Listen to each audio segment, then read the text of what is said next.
Izin saya menyapa para pakar yang sudah siap membagikan ilmunya hari ini. Yang kami hormati Profesor Dr. Igusti Ketut Rahmi Handayani. Itu ya, jam semalamnya. Saya WA ke Prof 1 menit lagi. Kemudian ada penulis juga Dr. Erni Mustikasari SHMH, beliau dari Kejaksaan Republik Indonesia. Kemudian Prof. Dr. Yudo Taruno Muryanto SHM HUM, beliau adalah guru besar Ilmu Hukum Korporasi dan Investasi dari Fakultas Hukum UNS.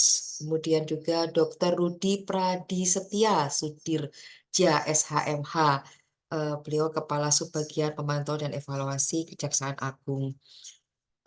Peserta yang masuk memang baru sekitar 20% memasuki Zoom, tapi sambil nanti tim kami memasukkan pendaftar yang lain.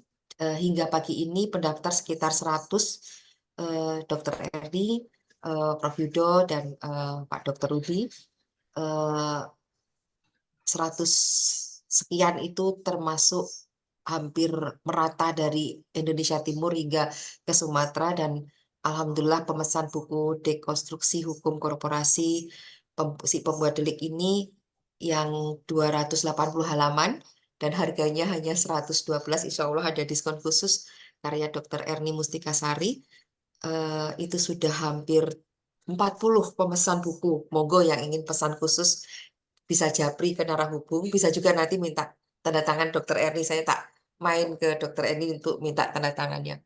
Besar harapan kami selaku penerbit Raja Grafindo, ilmu yang dibagikan siang ini bermanfaat untuk kita semua, terutama yang ingin mengambil mata kuliah tindakan pidana korporasi, kejahatan korporasi, ataupun hukum lingkungan yang terutama di sekitar semester ganjil ini.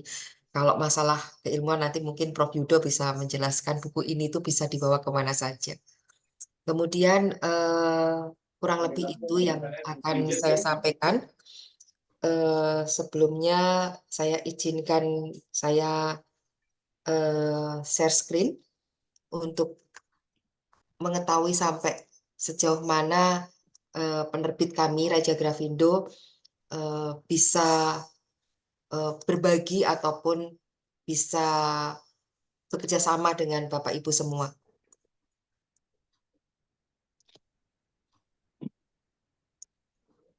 Yang jelas adalah penerbit kami mengadakan acara ini adalah karena juga kebutuhan dari teman-teman di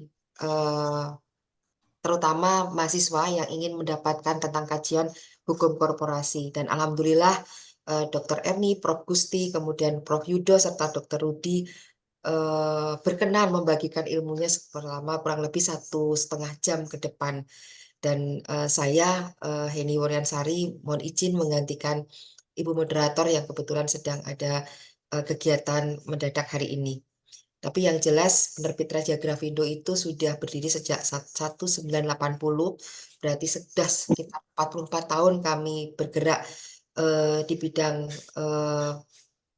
perbukuan, penerbitan, dan juga percetakan. Dan alhamdulillah hingga sekarang kami sudah memiliki mesin serta memiliki divisi yang cukup banyak siap menampung kalau misalnya pakar hukum tapi ingin menulis tentang kisahnya, nah itu bisa di Murai Kencana. Banyak divisi yang akan mewadahi kisah-kisah ataupun literasi dari Bapak Ibu semua.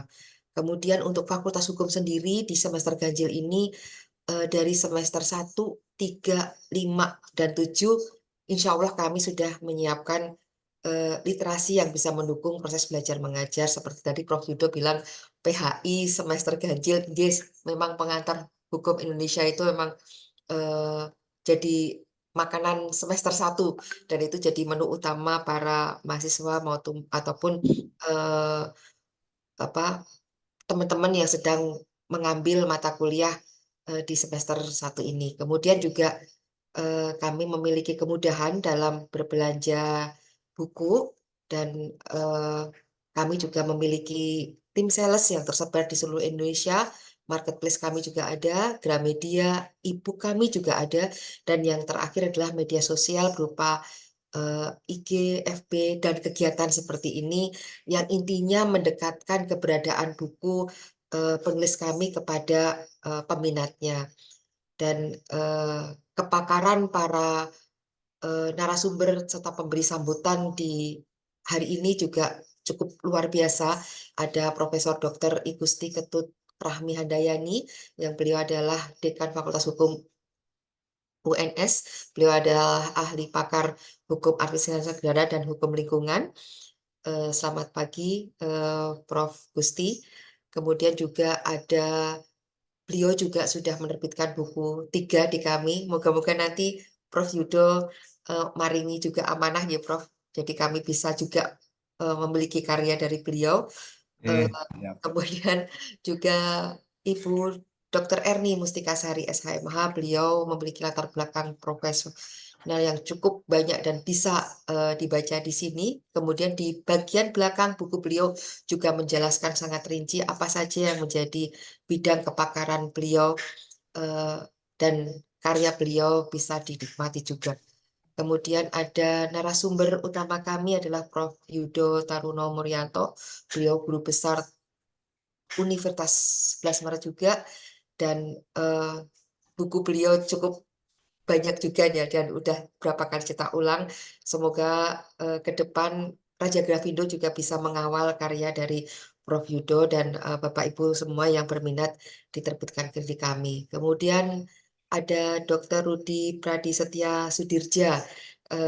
Kami berkenalan di FB dan alhamdulillah ternyata gayung bersambut, dan moga kepakaran beliau dan kesuksesan beliau baik di Fakultas Hukum Indonesia maupun di tempat beliau berkarir, kelak disertasinya atau apa bisa diterbitkan di kami ya, Pak Rudi. Moga-moga jadi perpanjangan silaturahmi. Kurang lebih itu yang bisa kami sampaikan. Selanjutnya untuk menyingkat waktu, saya persilahkan kepada Prof. Ayu. Monggo, Prof. Sebentar, beliau masih dalam proses sebentar. Assalamualaikum. Iya, Prof. Monggo, Prof. Kalau untuk openingnya sekedap. Saya Baik. close J. Sebentar, Baik, Prof. terima kasih Ibu Heni. J. Bismillahirrahmanirrahim. Suara saya terdengar, Bu Heni? Cak. Cakep. Cakep, Ya, Prof. baik. Monggo, Prof. Baik, mari. Bismillahirrahmanirrahim. Assalamualaikum warahmatullahi wabarakatuh. Salam sejahtera untuk kita semua. Om Swastiastu, Namo Buddhaya, dan salam kebajikan. Yang saya hormati para narasumber, Profesor Yudo Taruno, selaku pembahas, sekaligus beliau adalah Wakil Dekan 2 Fakultas Hukum Universitas 11 Maret. Kemudian ada narasumber yang saya hormati Bapak Dr. Rudi Pradisetya. Beliau adalah Kasubag Pemantauan dan Evaluasi pada Kejaksaan Agung Republik Indonesia. Yang saya hormati juga penulis buku, dalam hal ini Ibu Dr. Erni Mustikasari SHMH. Beliau adalah penulis buku Dekonstruksi Hukum Korporasi Si Pembuat Delik. Kebetulan beliau adalah jaksa pada Kejaksaan Agung Republik Indonesia dan alumni dari program doktor Ilmu Hukum Fakultas Hukum UNS. Juga dari penerbit buku ada Ibu Heni yang tentu juga saya hormati, dan Bapak Ibu semua peserta dari bedah buku Dekonstruksi Hukum Korporasi Si Pembuat Delik yang diterbitkan oleh Raja Grafindo. Ya, tentu yang pertama kita semua mengucapkan puji dan syukur kehadirat Allah Subhanahu wa Ta'ala yang melimpahkan segala nikmat beliau, nikmat kesehatan, nikmat keselamatan, dan juga tentunya nikmat kesempatan untuk melakukan kegiatan bedah buku pada pagi hari ini. Semua dalam keadaan sehat walafiat, tak kurang satu apapun.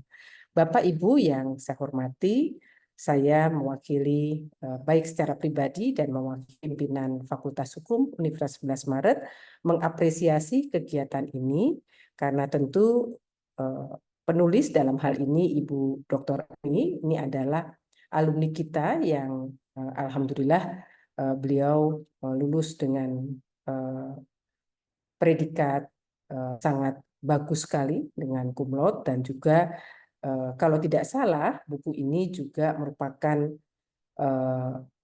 perasan begitu dari disertasi beliau pada saat studi di program doktor Fakultas Hukum UNS.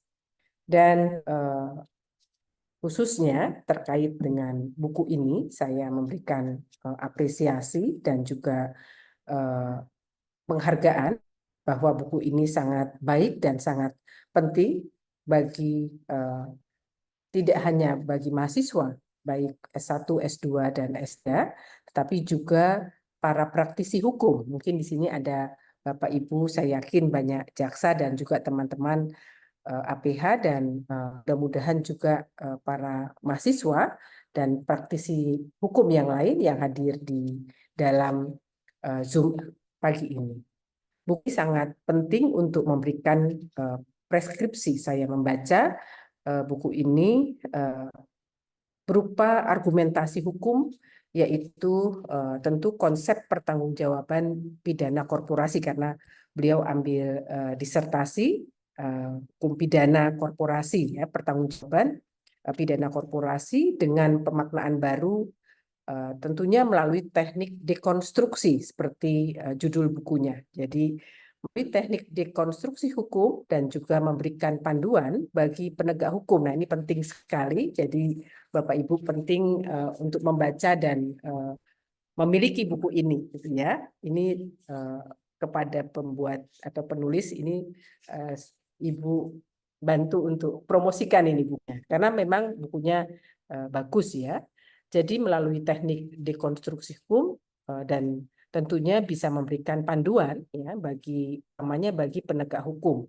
Untuk apa? Tentu untuk membedakan tipologi partisipasi tindak pidana korporasi yang ditulis dalam buku ini. Ada beberapa bab ya, antara lain melalui taksonomi hukum atau legal taksonomi, sehingga dapat menentukan subjek tindak pidana yang bertanggung jawab. Itu urgensi pentingnya kita membaca dan memiliki buku ini. Yang kedua, saya melihat buku ini penting sebagai literasi hukum atau legal literacy. Dan literasi hukum ini merupakan kemampuan untuk memahami dan menerapkan hukum dalam kehidupan sehari-hari.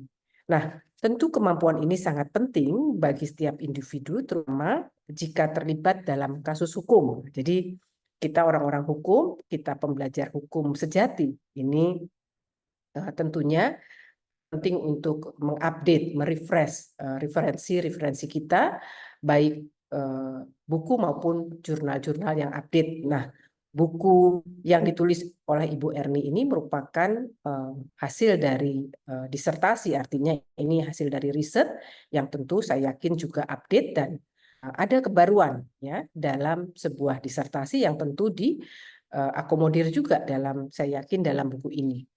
Oleh karena itu, tentu literasi hukum memiliki pengaruh yang sangat signifikan terhadap penanganan sebuah kasus hukum.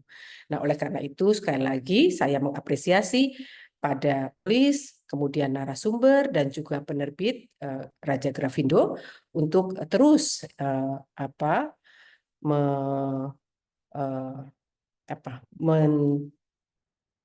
meramaikan begitu ya, kemudian juga memberikan refresh akademik seperti ini sehingga tentu para pembelajar hukum menjadi lebih tercerahkan, kira-kira mendapatkan angin segar ya, hawa segar dan juga refresh teori-teori yang ini menjadi penyemangat ya, motivasi bagi kita semua pembelajar hukum dan juga praktisi hukum. Barangkali itu yang bisa saya sampaikan. Saya mohon maaf apabila ada hal-hal yang kurang berkenan. Sekali lagi saya ucapkan selamat kepada Ibu penulis, Ibu Dr. Erni Mustika Sari, ya, senantiasa terus berkarya, dan Bapak Ibu semua senantiasa terus berkarya, dan juga penerbit buku Raja Grafindo. Selamat kepada penerbit buku yang senantiasa memberikan ilmu-ilmu, buku-buku, memberikan kepada kita semua wacana-wacana yang baru, ya, buku-buku yang bagus-bagus di bidang hukum terutama, dan juga terima kasih kepada para narasumber, Prof. Yudono dan juga Bapak Dr. Rudi Pradisetia dan semua peserta yang hadir pada pagi hari ini. Kurangnya saya mohon maaf. Billahi taufik wal hidayah. Wassalamualaikum warahmatullahi wabarakatuh. Waalaikumsalam warahmatullahi wabarakatuh. Matur nuwun sekali Prof. Gustiayu, di sela-sela kesibukan beliau menyempatkan membuka, jadi anugerah besar bagi kami semua. Semangat Prof. Gusti untuk meliterasikan buku dan mensosialisasikan karyanya ke semua penjuru Indonesia. Jadi semangat kami juga. Matur nuwun Prof. Gusti. Izin melanjutkan. Monggo Izin nggih. live nggih. Iya, monggo Prof. Assalamualaikum. Waalaikumsalam Prof. Terima kasih atas sambutannya dari Prof. Gusti. Setelah Prof. Gusti menceritakan semangat yang harus kita lakukan dan betapa buku ini sangat penting, kenapa diterbitkan, kenapa Dr. Erni juga punya keinginan dari disertasi yang hasilnya sudah luar biasa dibaca oleh para promotor dan kopromotornya. Kenapa beliau kok masih ingin menerbitkan buku yang notabene-nya harus menguras energi lagi untuk mengubah. Kalau kemarin beliau mempersiapkan disertasinya untuk meyakinkan para promotor dan kopromotornya, para guru besar, kalau yang sekarang beliau mengubahnya menjadi narasi yang bisa dicerna oleh pembaca dari mahasiswa S1, S2 ataupun S3, mungkin nanti akan kita gali lebih dalam dari Dr. Erni. Mohon izin selanjutnya kami panggil Prof. Yudo Taruno. Monggo Prof untuk memberikan apa yang ingin Prof. Yudo titipkan kepada kami semua tentang buku yang sedang kita kaji pagi ini. Waktu dan tempat, monggo Prof. Terima kasih Mbak Heni Wuryansari. Selamat pagi, Assalamualaikum warahmatullahi wabarakatuh. Salam sejahtera, Shalom, Om Swastiastu, Namo Buddhaya, salam kebajikan. Yang saya hormati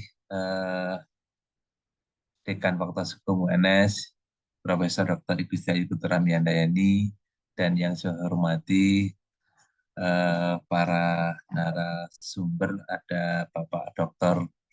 Rudi, dan yang saya hormati khususon Ibu Dr. Erni Mustika Sari, yang juga penulis buku Dekonstruksi Hukum Korporasi Si Pembandel, dan yang saya hormati juga Bapak Ibu seluruh peserta dari kalangan akademisi, birokrat, kemudian aparat penegak hukum, Bapak Ibu dari jaksa, kejaksaan, dan seluruh peserta webinar bedah buku Rekonstruksi Hukum Korporasi Si Pembandel.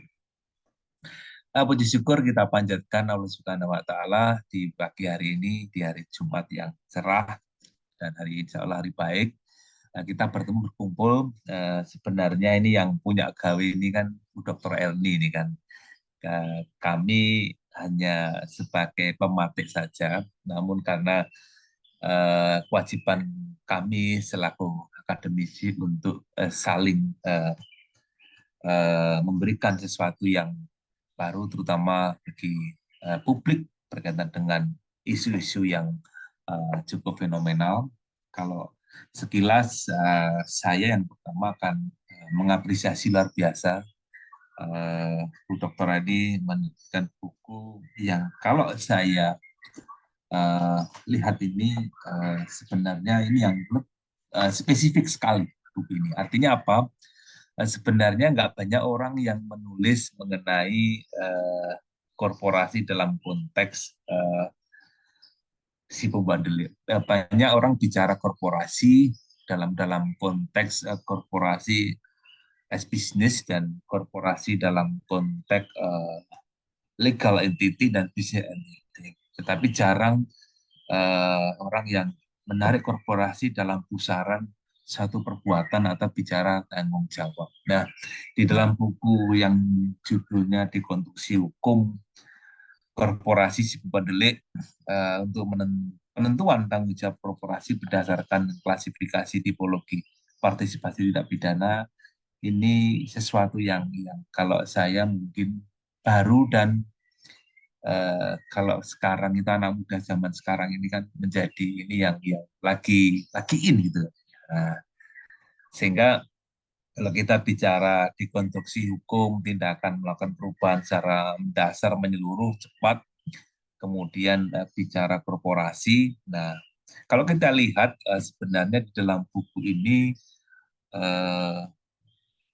menceritakan atau paling tidak saya meyakini keresahan dari penulis itu ketika bagaimana sebuah korporasi itu ditarik dalam satu pusaran yang sifatnya ada penangguhjawaban dari perbuatan yang dilakukan. Karena memang selama ini yang paling banyak dikenal orang itu korporasi dalam konteks pertanggungjawaban keperdataan. Kalau kita lihat di perdataan itu kan sebenarnya tanggung jawab korporasi bisa mengarah kepada tanggung jawab sifatnya kontraktual, kemudian tanggung jawab terhadap perbuatan yang melanggar hukum, dan kemudian dalam konteks pelanggaran administrasi. Tapi ini mencoba, dan saya meyakini sebenarnya Bapak Ibu terutama yang dari penyidik itu kalau dalam konteks ini hukumnya wajib membaca dan memiliki buku ini.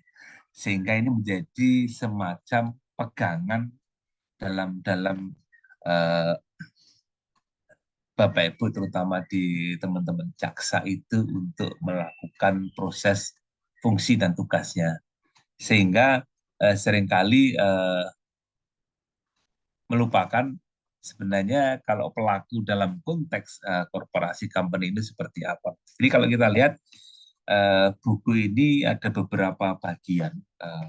Saya melihat yang pertama itu ada prolegomena yang sebenarnya si penulis menceritakan konsep pertanggungjawaban korporasi itu. Nah, dari kalau di abad 19 itu kan lebih konvensional ya.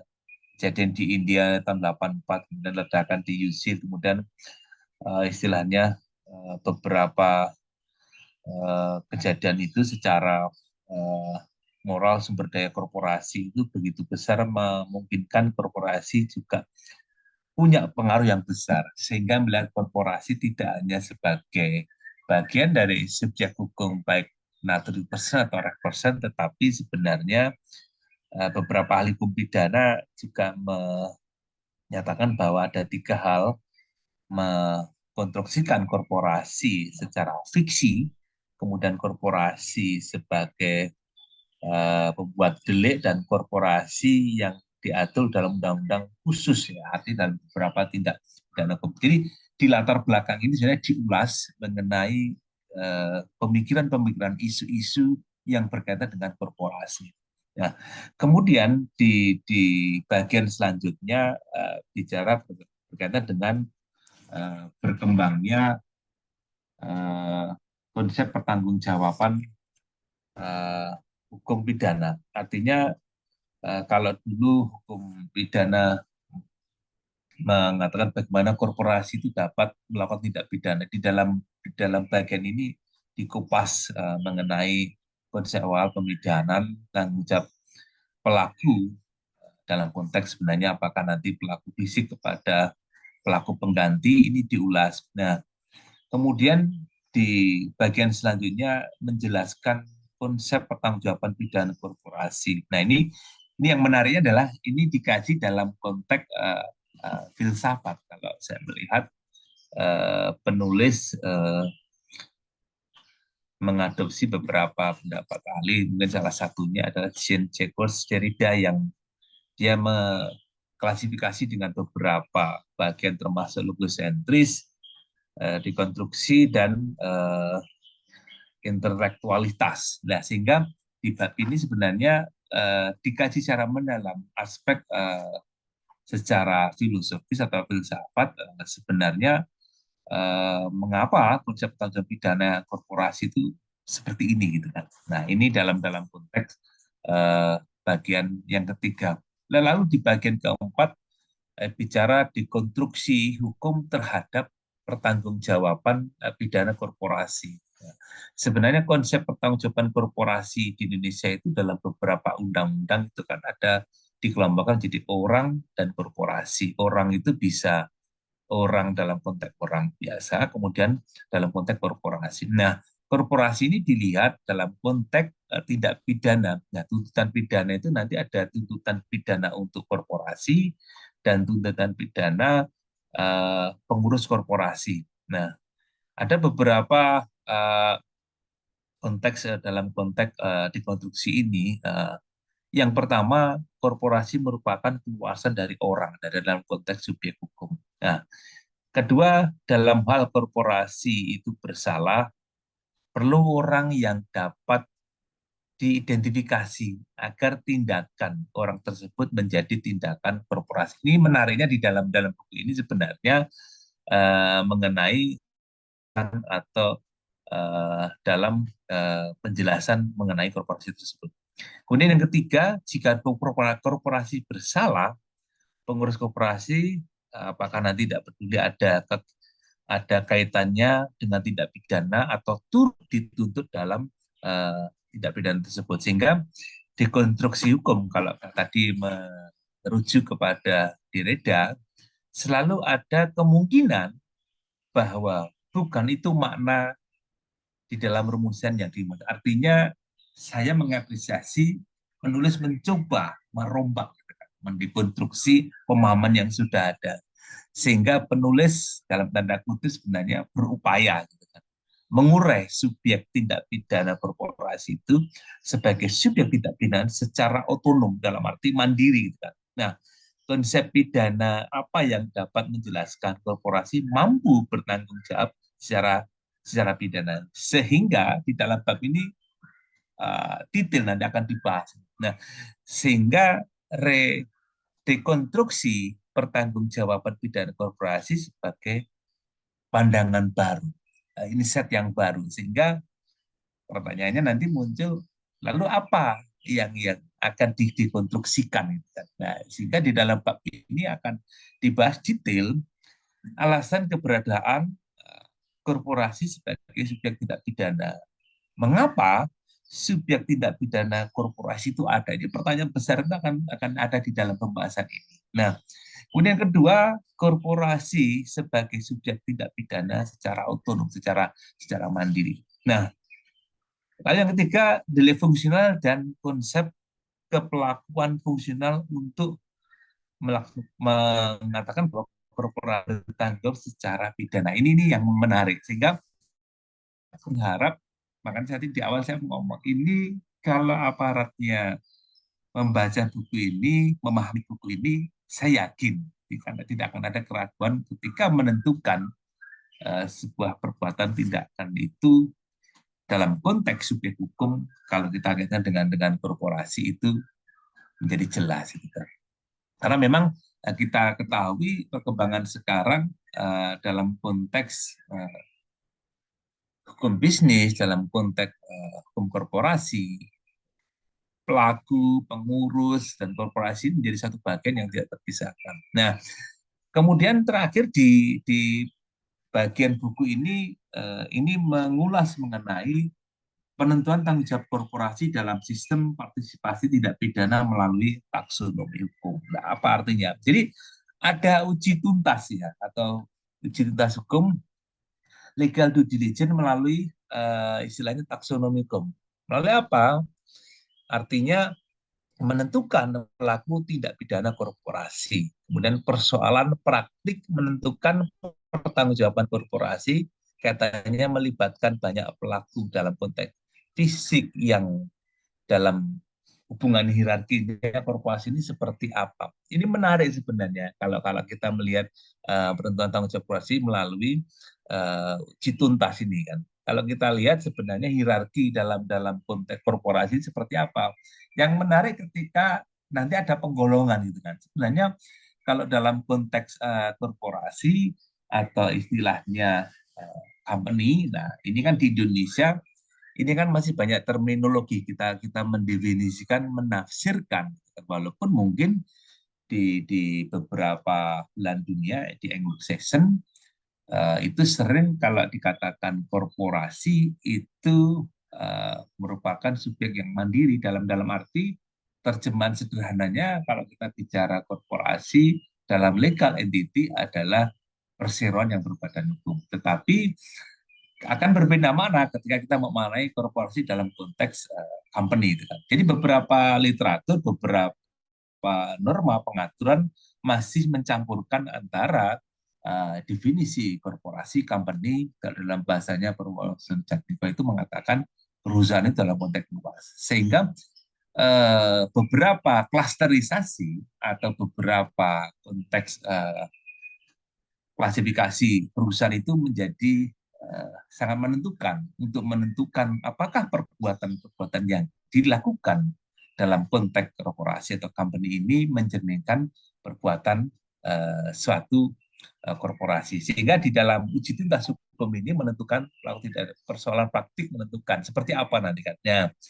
Kemudian uji tuntas klasifikasi tipologi partisipasi tindak pidana ini penulis melakukan rumusan terhadap delik yang dilanggar. Apa sebenarnya yang delik dilanggar ini? Nah, kemudian mendefinisikan bentuk korporasi seperti apa, melakukan langkah analisis, dan yang kedua, selain uji tuntas klasifikasi tipologi, penulis juga melakukan bagaimana mendakwa korporasi dan pelaku yang sebenarnya mengarah kepada tindak pidana. Nah, ini makanya buku ini sebenarnya saya meyakini teman-teman dari para penegak hukum, penyidik ini bahasanya ini kan wajib, tidak hanya wajib memiliki, tapi wajib juga membaca dan memahami. Nah, supaya kalau dalam bahasa kita ngaji itu tajwidnya harus pas. Kalau tajwid nggak pas nanti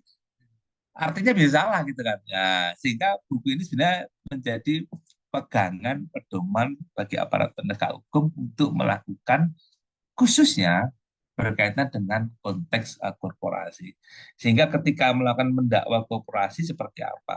Nah, kemudian yang terakhir di dalam bagian itu adalah klasifikasi tipologi tindak pidana dalam penentuan tanggung jawab pidana melalui taksonomi. Sehingga ada beberapa model atau cara. Yang pertama dalam buku ini pertanggungjawaban pidana korporasi baik termasuk kewajiban organisasi atau dalam konteks model atribusi atau turunannya. Nah, ini di sini menjelaskan cara detail. Nah, kemudian yang kedua pertanggungjawaban pidana korporasi yang pertama berkaitan dengan pembuktian tidak pidana korporasi atau aktus lainnya dan pembuktian kesalahan dalam konteks manajemen korporasi.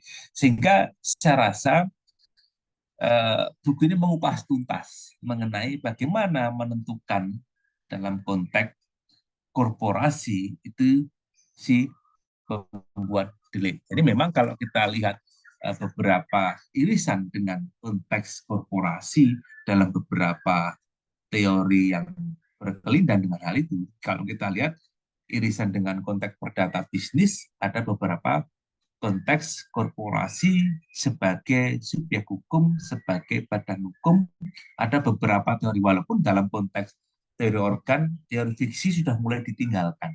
Dalam konteks ya nggak bisa kalau seandainya misalkan korporasi ini dianggap ya ini hanya tool, hanya alat, sehingga ya yang bisa dikenakan tindakan itu adalah pengurusnya atau organnya atau orangnya. Tetapi di sisi lain beberapa teori termasuk dari organ, dari kekayaan itu akan berbeda. Nah, sehingga ini yang menarik. Sehingga kalau saya mengutip pendapatnya Gus Baha itu kan antara jasad, roh, dan jiwa itu menjadi satu kesatuan yang itu tidak bisa kalau kalau orang itu melakukan sesuatu karena dia secara fungsional organnya itu ada, secara rohnya dia itu ada melakukan itu, ini bisa dipersonifikasi dengan dalam konteks korporasi. Korporasi itu ada wujudnya, ya walaupun mungkin dalam beberapa teori fiksi dia nggak ada, tapi secara organ dia ada. Ya, tubuh itu kalau Bosba menceritakan dalam khotbahnya itu kan ya kalau orang tidak bisa melakukan sesuatu ya dia sebenarnya ya seperti mati suri itu kan. Fisiknya nggak bisa melakukan walaupun dia masih hidup tetapi jiwanya kosong gitu. Sama ketika orang itu meninggal ya yang ada hanya jasadnya, hanya fisiknya. Ya, ketika korporasi itu hidup dan mati ya bergantung dari roh atau jiwa yang ada di dalam itu. Sehingga ini yang menarik sehingga apakah selama ini kan orang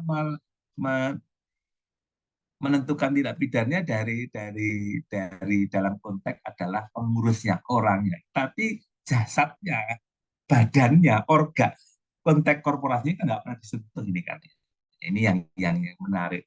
Jadi mungkin itu yang sedikit saya sampaikan. Tetapi sekali lagi saya mengapresiasi ini ada terobosan baru bicara mengenai dekonstruksi hukum korporasi dalam pembuatan delik yang menurut saya ini sekali lagi teman-teman dari penyidik atau aparat menjadi satu yang hukumnya wajib ID kalau saya itu untuk memiliki dan memahami isi dari. Sementara itu saya Mbak Eni Widiansari, pengantar dari saya berkaitan dengan dekonstruksi hukum korporasi buku karya dari Bu Dr. Eni Mustikasari. Ada kurang lebihnya saya mohon maaf. Assalamualaikum warahmatullahi wabarakatuh. Waalaikumsalam warahmatullahi wabarakatuh. Matur nuwun sekali Prof. Yudo Taruno, pas banget 20 menit, tapi kami jadi rada ngerti apa sih yang di dalam buku 200 lebih halaman ini. Kenapa sih penulis kok membuat buku yang turunan dari disertasi beliau, dan seperti Prof. Yudo tadi bilang, ini wajib dibaca. Seperti kayak memahami tajwidnya. Jadi kalau itu juga salah pemahamannya, salah juga. Seperti kalau kita berdoa, kita hanya berdoa tapi nggak ngerti artinya, juga kita apa ya kita bicarakan dalam waktu kita berdoa. Luar biasa dari konsep pidana serta banyak hal tadi sudah Prof juga tekankan. Jadi kami semakin yakin juga saat kami membawa buku ini nanti kemana, akan ketemu dengan pembacanya di mana. Dan matur nuwun sekali Prof. Yudo, dan selanjutnya kita akan lebih perjelas lagi karena ada Dr. Rudi di sini, beliau dari Kejaksaan, dan nama beliau sering dibicarakan oleh beberapa guru besar di Fakultas Hukum UI, betapa beliau sangat cerdas dan sangat apa ya Dokter Rudi ya, kalau dibilangin ini soalnya bicaranya para dokter para dokter di FHUI yang menceritakan betapa semangatnya beliau saat menyelesaikan dokter beliau, dan hasilnya juga alhamdulillah. Kami panggil Dokter Rudi, monggo, beliau sudah masuk ya. Iya, terima kasih Bu Nah, Heni. alhamdulillah. Siap. Ya, Silakan. Bismillahirrahmanirrahim. Assalamualaikum warahmatullahi wabarakatuh. Waalaikumsalam warahmatullahi wabarakatuh. Ya. Yang kami hormati, sini ada Bu Heni Puryanasari dari Raja Gavindo, Bu. Terima kasih atas kesempatan yang diberikan. Bisa sumbang saran ya Bu terkait atau apa bedah bukunya Bu Erni Mustikasari. Kemudian para narasumber ada Prof. Yudo Taruno Muryanto. Terima kasih Prof. Mohon izin. Kemudian ada Ibu Dekan Fakultas Hukum Universitas 11 Maret, Prof. Dr. Igusti Ayu Ketut Rahmi, serta yang tak lupa di sini ada Ibu Erninya juga ya Bu. Ada Bu Erni Mustikasari. Jadi Bu Erni ini adalah guru saya Bu. Beliau itu adalah pengajar saya ketika saya pendidikan jaksa dulu Bu. Nah, beliau salah satu pengajar favorit saya ketika pendidikan jaksa, sehingga ketika kemarin saya diminta oleh Bu Heni, tidak mungkin saya menolak Bu, karena beliau ini guru saya Bu, pengajar saya. Sehingga mohon Juga di sini ada teman-teman Bu, banyak teman-teman dari kejaksaan, ada pimpinan kejaksaan, juga rekan-rekan jaksa. Selamat pagi. Mohon izin untuk menyampaikan beberapa hal terkait dengan bukunya Ibu Erni. Saya izin share screen ya Bu.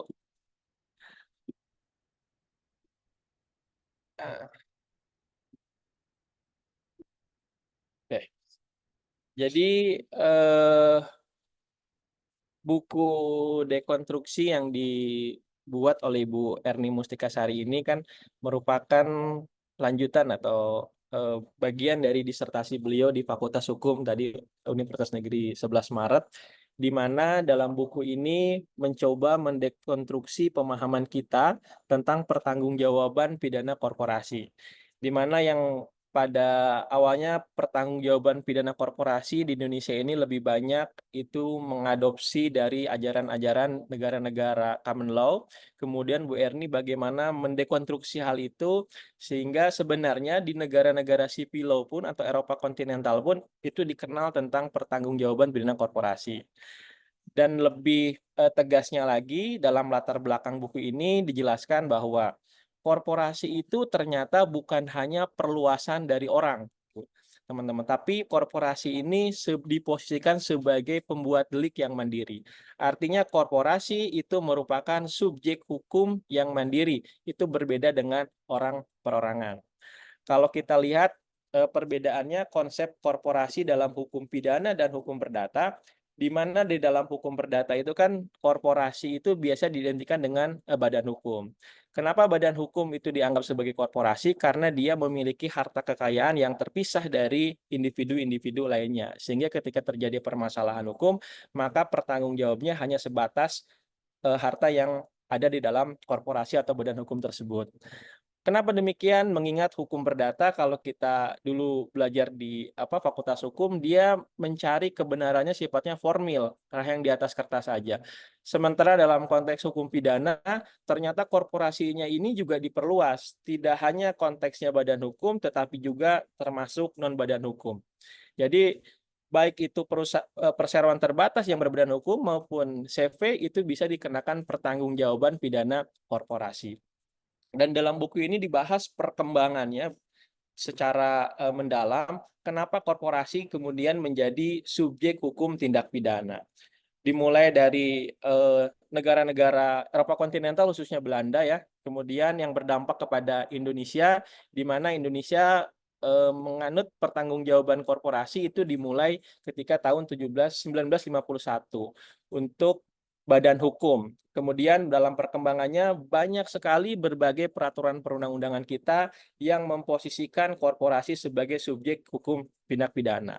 Mulai dari undang-undang narkotika, korupsi, pencucian uang, banyak sekali, dan itu cakupannya menjadi sangat luas. Sementara di KUHP-nya sendiri itu hanya menganut pertanggungjawaban yang sifatnya orang perorangan karena dia menganut pertanggungjawaban individu.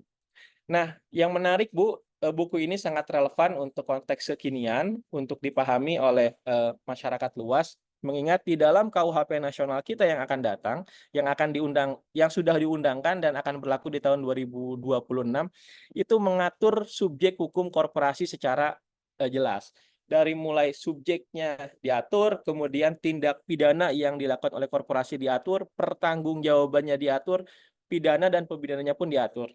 Kalau kita lihat dalam konteks trias hukum pidana atau trilogi hukum pidana, itu kan mengatur pertama mengatur tentang tindak pidananya itu diatur dalam KUHP nasional. Pertanggungjawaban pidananya juga diatur. Termasuk pemidanaannya bagaimana dan pidana apa yang tepat juga diatur. Sehingga buku Bu Erni ini sangat relevan untuk dibaca oleh para aparat penegak hukum maupun akademisi untuk mendiskusikan kembali bagaimana pertanggungjawaban korporasi ini bisa diterapkan di masa yang akan datang. Buku beliau terbagi menjadi 5 bab. Di sini dimulai dari prolegomena atau latar belakang kenapa ini penting untuk ditulis. Tadi sudah disampaikan ini penting karena beliau ingin mendekonstruksi pemahaman umum yang ada selama ini. Ini salah satu novelty dari beliau itu adalah bagaimana teori-teori yang sekarang dijadikan sebagai dasar membidana korporasi itu kemudian beliau bongkar, dan ternyata dalam negara-negara Eropa kontinental pun itu sebenarnya ada teori-teori yang menjadikan dasar pembenar pertanggungjawaban korporasi. Nanti kita akan coba ulas. Kemudian yang kedua, beliau membahas perkembangan konsep hukum pidana menuju konsep hukum korporasi sebagai pembuat delik. Di mana di sini beliau menjelaskan tentang bahwa korporasi ini bukan hanya perluasan orang saja, tetapi korporasi merupakan pembuat delik yang mandiri. Kemudian bab 3 lebih pada kajian yang sifatnya filsafat. Beliau menggunakan teori dekonstruksinya Derrida. Kemudian sampai dengan bab 5 menentukan tadi sudah dibahas oleh Prof. Yudo tentang taksonomi ya, tentang tanggung jawab korporasi dalam sistem partisipasi tindak pidana. Nah, di sini yang coba saya ulas, beliau ingin kita khususnya rekan-rekan praktisi hukum menjawab pertanyaan-pertanyaan seperti kalau misalnya rumusannya itu di dalam undang-undang dan atau padahal menurut teori identifikasi dua-duanya bisa menjadi dituntut, apakah bunyi teks undang-undang yang boleh menuntut pengurusnya saja atau korporasinya itu salah? Karena pertanggungjawaban korporasi ini kan bisa yang dituntutnya itu individunya, atau korporasinya atau individunya sekaligus dengan korporasinya.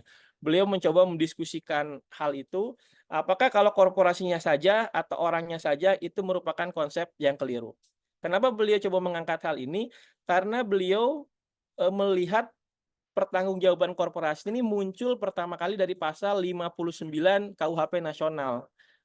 Pasal 59 KUHP yang lama, Wetboek van Strafrecht.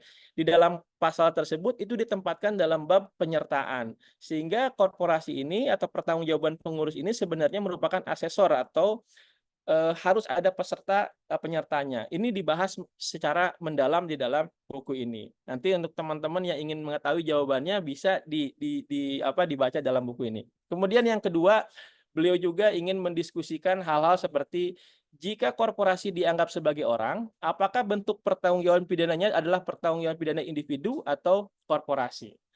Kalau hanya dipandang sebagai orang, itu cukup ke individunya atau korporasinya. Karena dalam berbagai peraturan perundang-undangan, undang-undang tindak pidana pencucian uang misalnya, ketika korporasinya sudah dipidana, denda, tapi subsidiarnya kemudian kembali kepada orang lagi. Padahal kita sepakat bahwa korporasi ini merupakan subjek yang berdiri sendiri. Sehingga kalau korporasi yang dipidana, seharusnya cukup sampai korporasinya saja, tidak kemudian beralih lagi kepada orang perorangannya. Nah, ini juga berkaitan dengan nantinya prinsip nebis in idem. Nah, di dalam buku ini juga dibahas ketika korporasinya sudah dituntut, apakah pengurusnya menjadi tidak boleh dituntut dengan prinsip nebis in idem ataupun sebaliknya, ketika pengurusnya sudah dituntut, apakah korporasinya tidak boleh dituntut? Karena ini dalam beberapa pledoi yang disampaikan oleh penasihat hukum sering dibahas dalam beberapa putusan. Seperti ada di salah satu daerah di Sumatera, kemudian akhirnya dianggap perkara tersebut nebis in idem. Padahal bahwa pertanggungjawaban korporasi itu berbeda dengan pertanggungjawaban individu. Walaupun perkaranya sama, tetapi nebis in idem itu mensyaratkan perkaranya yang sama. Dalam hal ini, individu dan korporasi itu merupakan dua subjek entitas hukum yang berbeda. Sehingga seharusnya tidak berlaku prinsip nebis in idem. Karena yang satu dituntutnya adalah korporasinya, yang satu dituntut adalah individunya atau orang perorangan atau pengurusnya. Sehingga dua hal entitas yang berbeda. Sehingga tidak berlaku. Ini pun dibahas secara mendalam di dalam buku beliau ini. Kemudian ada juga pertanyaan tentang apakah adil memenjarakan pengurus hanya karena jabatan dalam korporasi, terutama jika ia tidak terlibat dalam pidana yang terjadi dalam di bawah kepengurusan sebelumnya. Di dalam peraturan Mahkamah Agung tentang pedoman penanganan perkara korporasi, juga dalam peraturan Kejaksaan Agung, itu dibahas mengenai bagaimana jika suatu korporasi itu melakukan merger. Bagaimana ketika korporasi itu melakukan akuisisi. Ini menjadi suatu hal ketika itu melakukan merger atau kemudian diakuisisi, karena kan sangat dimungkinkan dalam konteks hukum perdata. Maka pengurus yang mewakili adalah pengurus yang ada pada saat itu. Dan pengurus yang mewakili korporasi itu belum tentu dia merupakan pelaku tindak pidana. Karena dia hanya mewakili saja kepentingan korporasinya. Karena yang dituntut adalah korporasinya. Nah, ini juga dijelaskan di dalam buku ini. Bu Erni ingin menggambarkan bahwa harus dibedakan pengurus dengan korporasi. Pengurus yang mewakili belum tentu dia melakukan tindak pidana, terutama ketika tadi kejahatan-kejahatan yang sudah ada sebelumnya, tapi perusahaan itu merger, kemudian diwakili oleh pengurus yang baru. Itu salah satu hal-hal yang menarik kemudian dibahas secara mendalam di dalam buku ini sebagai suatu kebaharuan. Kemudian tadi Prof. Yuda juga sudah menjelaskan bahwa Bu Erni juga ingin menggambarkan bahwa di dalam undang-undang kebanyakan redaksinya setiap orang adalah orang dan korporasi pada ketentuan umumnya. Ini ingin dijelaskan bahwa ini merupakan subjek hukum yang berdiri sendiri, bukan hanya perluasan dari makna orang. Sehingga dengan dua entitas yang berbeda ini, maka penuntutannya juga berbeda antara korporasi dengan orang perorangan. Kemudian terkait dengan kebaharuannya, buku ini juga ingin mendekonstruksi terkait pemahaman umum dalam penentuan tanggung jawab korporasi.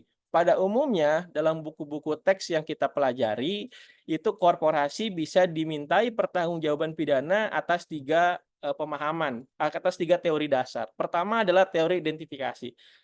Korporasi kan tidak punya badan, tidak punya mens rea katanya. Terus bagaimana kita bisa mengidentifikasi perbuatan dari korporasi? Maka itu digunakan namanya teori identifikasi, bahwa perbuatan yang dilakukan oleh pejabat yang memiliki kedudukan dalam korporasi, misalnya direksi dan sebagainya, maka itu dipandang sebagai perbuatan dari korporasi. Itu teori identifikasi yang kemudian berkembang. Di Amerika itu menggunakan yang sifatnya umum, berarti tidak hanya orang yang ada dalam struktur organisasi yang dipandang diidentifikasi sebagai perbuatan korporasi, termasuk orang yang di luar pun, sepanjang itu memiliki dampak terhadap perbuatan-perbuatan korporasi tersebut. Tetapi untuk di Inggris itu strict harus yang ada dalam struktur korporasinya. Nah, ini dicoba didekonstruksi oleh Bu Erni bahwa tidak perlu ternyata menggunakan pemahaman-pemahaman dari negara-negara Anglo-Saxon, tapi sebenarnya di negara-negara Eropa kontinental pun itu ada dasar pembenarnya, di mana korporasi ini dipandang bisa dipidana adalah perkembangan dari bentuk naming atau penyertaan, karena pelaku pesertanya itu adalah individu, sementara korporasi adalah pelaku yang ikut turut serta dalam tindak pidana tersebut. Kemudian yang kedua ada teori strict liability tadi yang biasanya kenapa korporasi ini bisa dipidana karena tidak memerlukan kesalahan. Kita mengenal prinsip dasar Henstrap Jonderskuld atau tiada pidana tanpa kesalahan. Sementara dalam korporasi bagaimana menentukan kesalahan tersebut dijadikan dasar pembenarnya adalah teori strict liability. Padahal menurut Bu Erni ini bisa digunakan tadi konsep naming ataupun konsep naming, karena dalam konsep naming ini kan tidak semua pelaku itu harus memenuhi rumusan delik, sehingga ini bisa digunakan dalam dasar pembenar pertanggungjawaban korporasi. Kemudian selanjutnya ada juga teori vicarious liability yang pada umumnya itu digunakan, tapi oleh dalam buku ini kemudian didekonstruksi, tidak bisa menggunakan yang lain. Dalam hal ini adalah kepelakuan fungsional atau fungsional Dederskap, di mana ini pun hampir mirip dengan teori vicarious tapi diadopsi dari negara-negara Eropa kontinental. Saya lihat di dalam buku ini Bu Erni cukup konsisten dalam penggunaan istilah-istilahnya, Bu. Jadi istilah-istilah yang digunakan sejak awal adalah konsep naming, kepelakuan fungsional, tidak mencoba mencampur adukan antara istilah dari negara-negara Eropa kontinental dengan negara-negara Anglo-Saxon. Ini merupakan hal yang menarik karena biasanya guru-guru saya, Bu, di Fakultas Hukum UI itu ketika menggunakan istilah harus konsisten katanya gitu, tidak boleh dicampur adukan. Nah, ini di dalam buku ini tadi sudah dijelaskan, pertama menjelaskan tentang keberadaan rasio terkait dengan korporasi sebagai pembuat delik. Kemudian dengan demikian korporasi ini harus dipandang sebagai sesuatu yang sifatnya otonom atau mandiri. Kemudian juga menjelaskan pendekatan tentang fungsional kepelakuan tadi. Kemudian akhirnya mendekonstruksi pemahaman-pemahaman kita dan kemudian Bu Erni mencoba di dalam bukunya membuat tipologi tentang bagaimana pertanggungjawaban korporasi ini. Saya melihat kelebihan dari buku ini yang pertama sangat memiliki kebaharuan. Saya belum pernah lihat di dalam buku-buku yang lain yang membahas pertanggungjawaban korporasi kemudian dari perspektif yang murni dari pendekatan Eropa kontinental. Karena biasanya lebih banyak menggunakan tadi teori identifikasi, vicarious liability, strict liability, tapi beliau mencoba menggunakan pendekatan yang lain. Kemudian menggambarkan detail runtut sejarah perkembangan penuntutan korporasi, baik itu di negara di Belanda maupun di Indonesia. Dari mulai kasus pertama,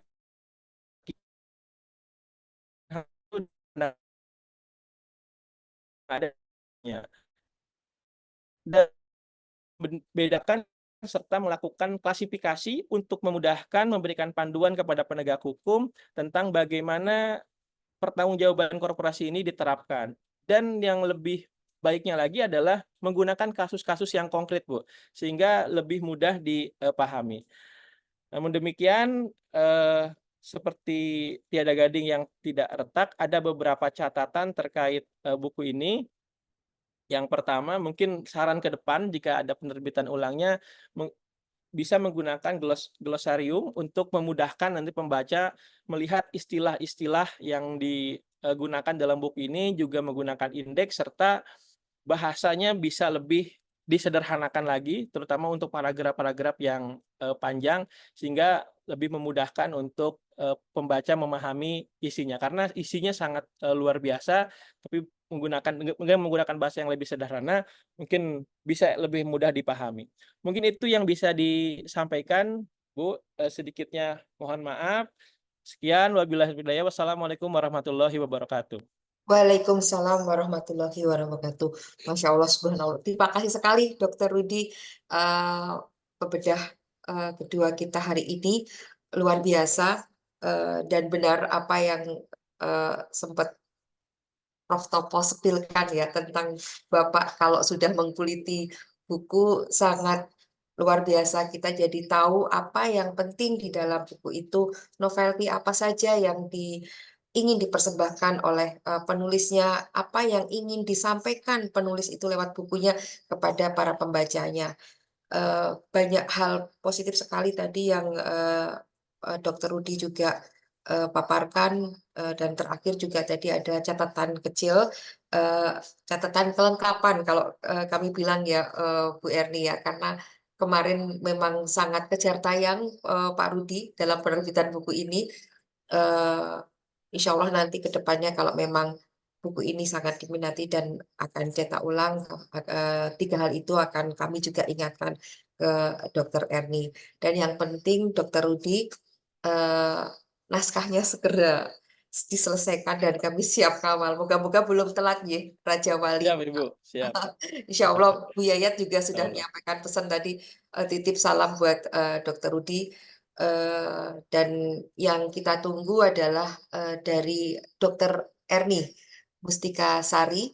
Beliau nanti yang akan menceritakan dari mulai kenapa sih beliau menerbitkan buku, dan menjawab juga dari tadi sepil dari Prof. Yudo serta Dr. Rudi akan ditanggapi langsung oleh penulisnya. Waktu dan tempat, monggo Dr. Erni. Terima kasih, selamat pagi. Assalamualaikum warahmatullahi wabarakatuh. Tadi kalau dengar Mas Rudi itu hampir seperti Mas Rudi yang nulis ya, kan Mas Rudi udah lengkap sebenarnya ya, gitu ya. Padahal kita mungkin hanya berdiskusi sebentar, tapi benar-benar nih Mas Rudi kayaknya nggak tidur kali ya untuk baca buku ini. Ya, Bapak Ibu yang terhormat Prof. Ayu, yang terhormat Prof. Yudo, guru-guru kami, saya sangat terobati kangen dengan beliau yang kemudian juga bahkan Prof. Yudo sudah memberikan pencerahan juga. Ini saya jadi kangen kalau mendengar kuliah beliau gitu ya, karena memang beliau memang ahli di bidang korporasi gitu, dalam hukum bisnis gitu. Nah, Bapak Ibu juga tadi Mas Rudi juga ini Adinda yang luar biasa ya, dulu murid ya, tapi biasanya murid itu bisa lebih pintar dari gurunya gitu ya. Jadi memang udah jadi teman, sahabat, dan orang muda di Kejaksaan yang selalu punya visi ke depan ya, dalam membawa perubahan bagi Kejaksaan. Dan juga Bapak Ibu dari Raja Grafindo Persada yang sudah sangat membantu mewujudkan buku ini. juga mewujudkan kajian dari buku ini secara profesional, sehingga saya sebagai penulis menjadi sangat terbantu di dalam penerbitan buku ini. Dan juga sebenarnya tidak mungkin juga buku ini lahir tanpa kemudian ada kontribusi yang luar biasa dari para guru kami, ada Prof. Ayu, Prof. Yudo, dan sebenarnya ada satu lagi Prof. Hartiwi sebenarnya, tapi ini mungkin karena memang sudah semuanya diurus oleh Raja Grafindo, memang kami belum sempat sekali untuk sowan kepada beliau gitu, tapi insya Allah kami akan tetap ya mengingat jasa-jasa beliau yang luar biasa di dalam kemudian akhirnya bisa diselesaikannya disertasi yang kemudian menjadi perasan tadi kata Prof. Ayu dan menjadi buku ini gitu. Dan Bapak Ibu semua yang hadir pada forum ini. Baik, saya akan mencoba untuk men-share screen.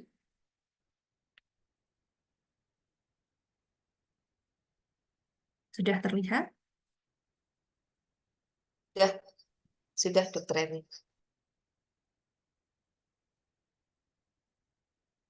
Sebentar.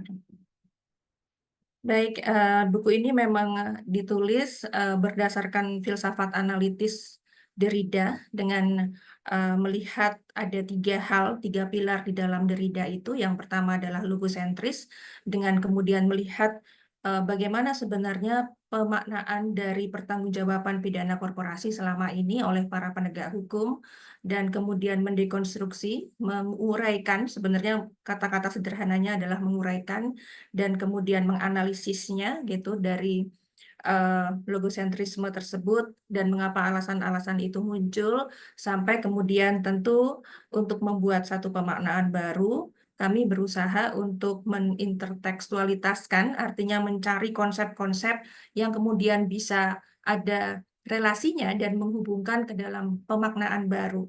Nah, inilah mengapa kemudian kami membongkar ulang korporasi sebagai subjek pidana, sehingga kemudian bisa memenuhi hakikatnya sebagai pembuat delik.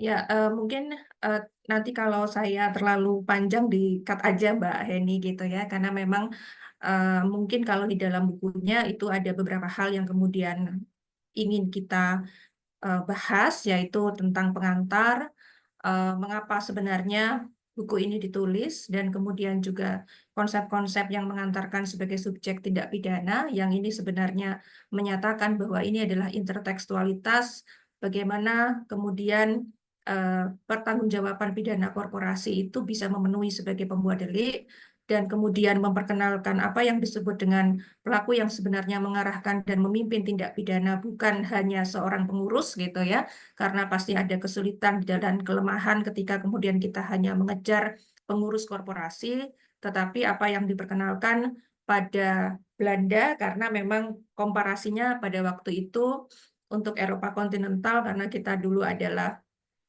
berada pada kolonisasi Belanda, ya maka mengambil banyak komparasi dari hukum Belanda. Nah, di situ kemudian diperkenalkan soal fatally leading given on opdrachtgever. Ini pelaku yang sebenarnya mengarahkan dan memimpin tindak pidana pengganti dari apa yang disebut dengan pengurus korporasi. Dan kemudian kita mendekonstruksi kembali subjek tindak pidana korporasi sebagai pembuat delik, dan kemudian korporasi di dalam Undang-Undang Nomor 1 Tahun 2023 hubungannya dengan tulisan yang sudah kami sajikan di sini gitu. Untuk prolegomenanya adalah bahwa memang untuk korporasi ini kan memang tadinya berkembang bahwa sebelum abad ke-18 itu diterima secara sederhana bahwa kalau kemudian satu subjek tindak pidana itu melakukan tindak pidana, itu ya harus memenuhi unsur deliknya sendiri, begitu. Pada waktu itu mungkin sederhana ya, karena memang tindak pidananya tidak terlalu banyak, modus dan tipologinya sederhana, sampai kemudian disadari ada kebutuhan untuk kemudian juga mempidana pelaku penyerta yang tidak perlu dia memenuhi rumusan deliknya sendiri, tetapi menjadi turut bertanggung jawab di dalam terjadinya tindak pidana tersebut. Nah, inilah yang kemudian diperkenalkan pada abad ke-18 dengan penyertaan atau delteming gitu.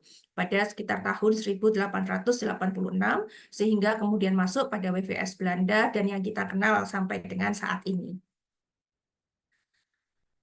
Nah, tentu memang karena masih awal sekali, Belanda juga pada waktu itu tidak mengakui bahwa korporasi itu adalah satu subjek tindak pidana.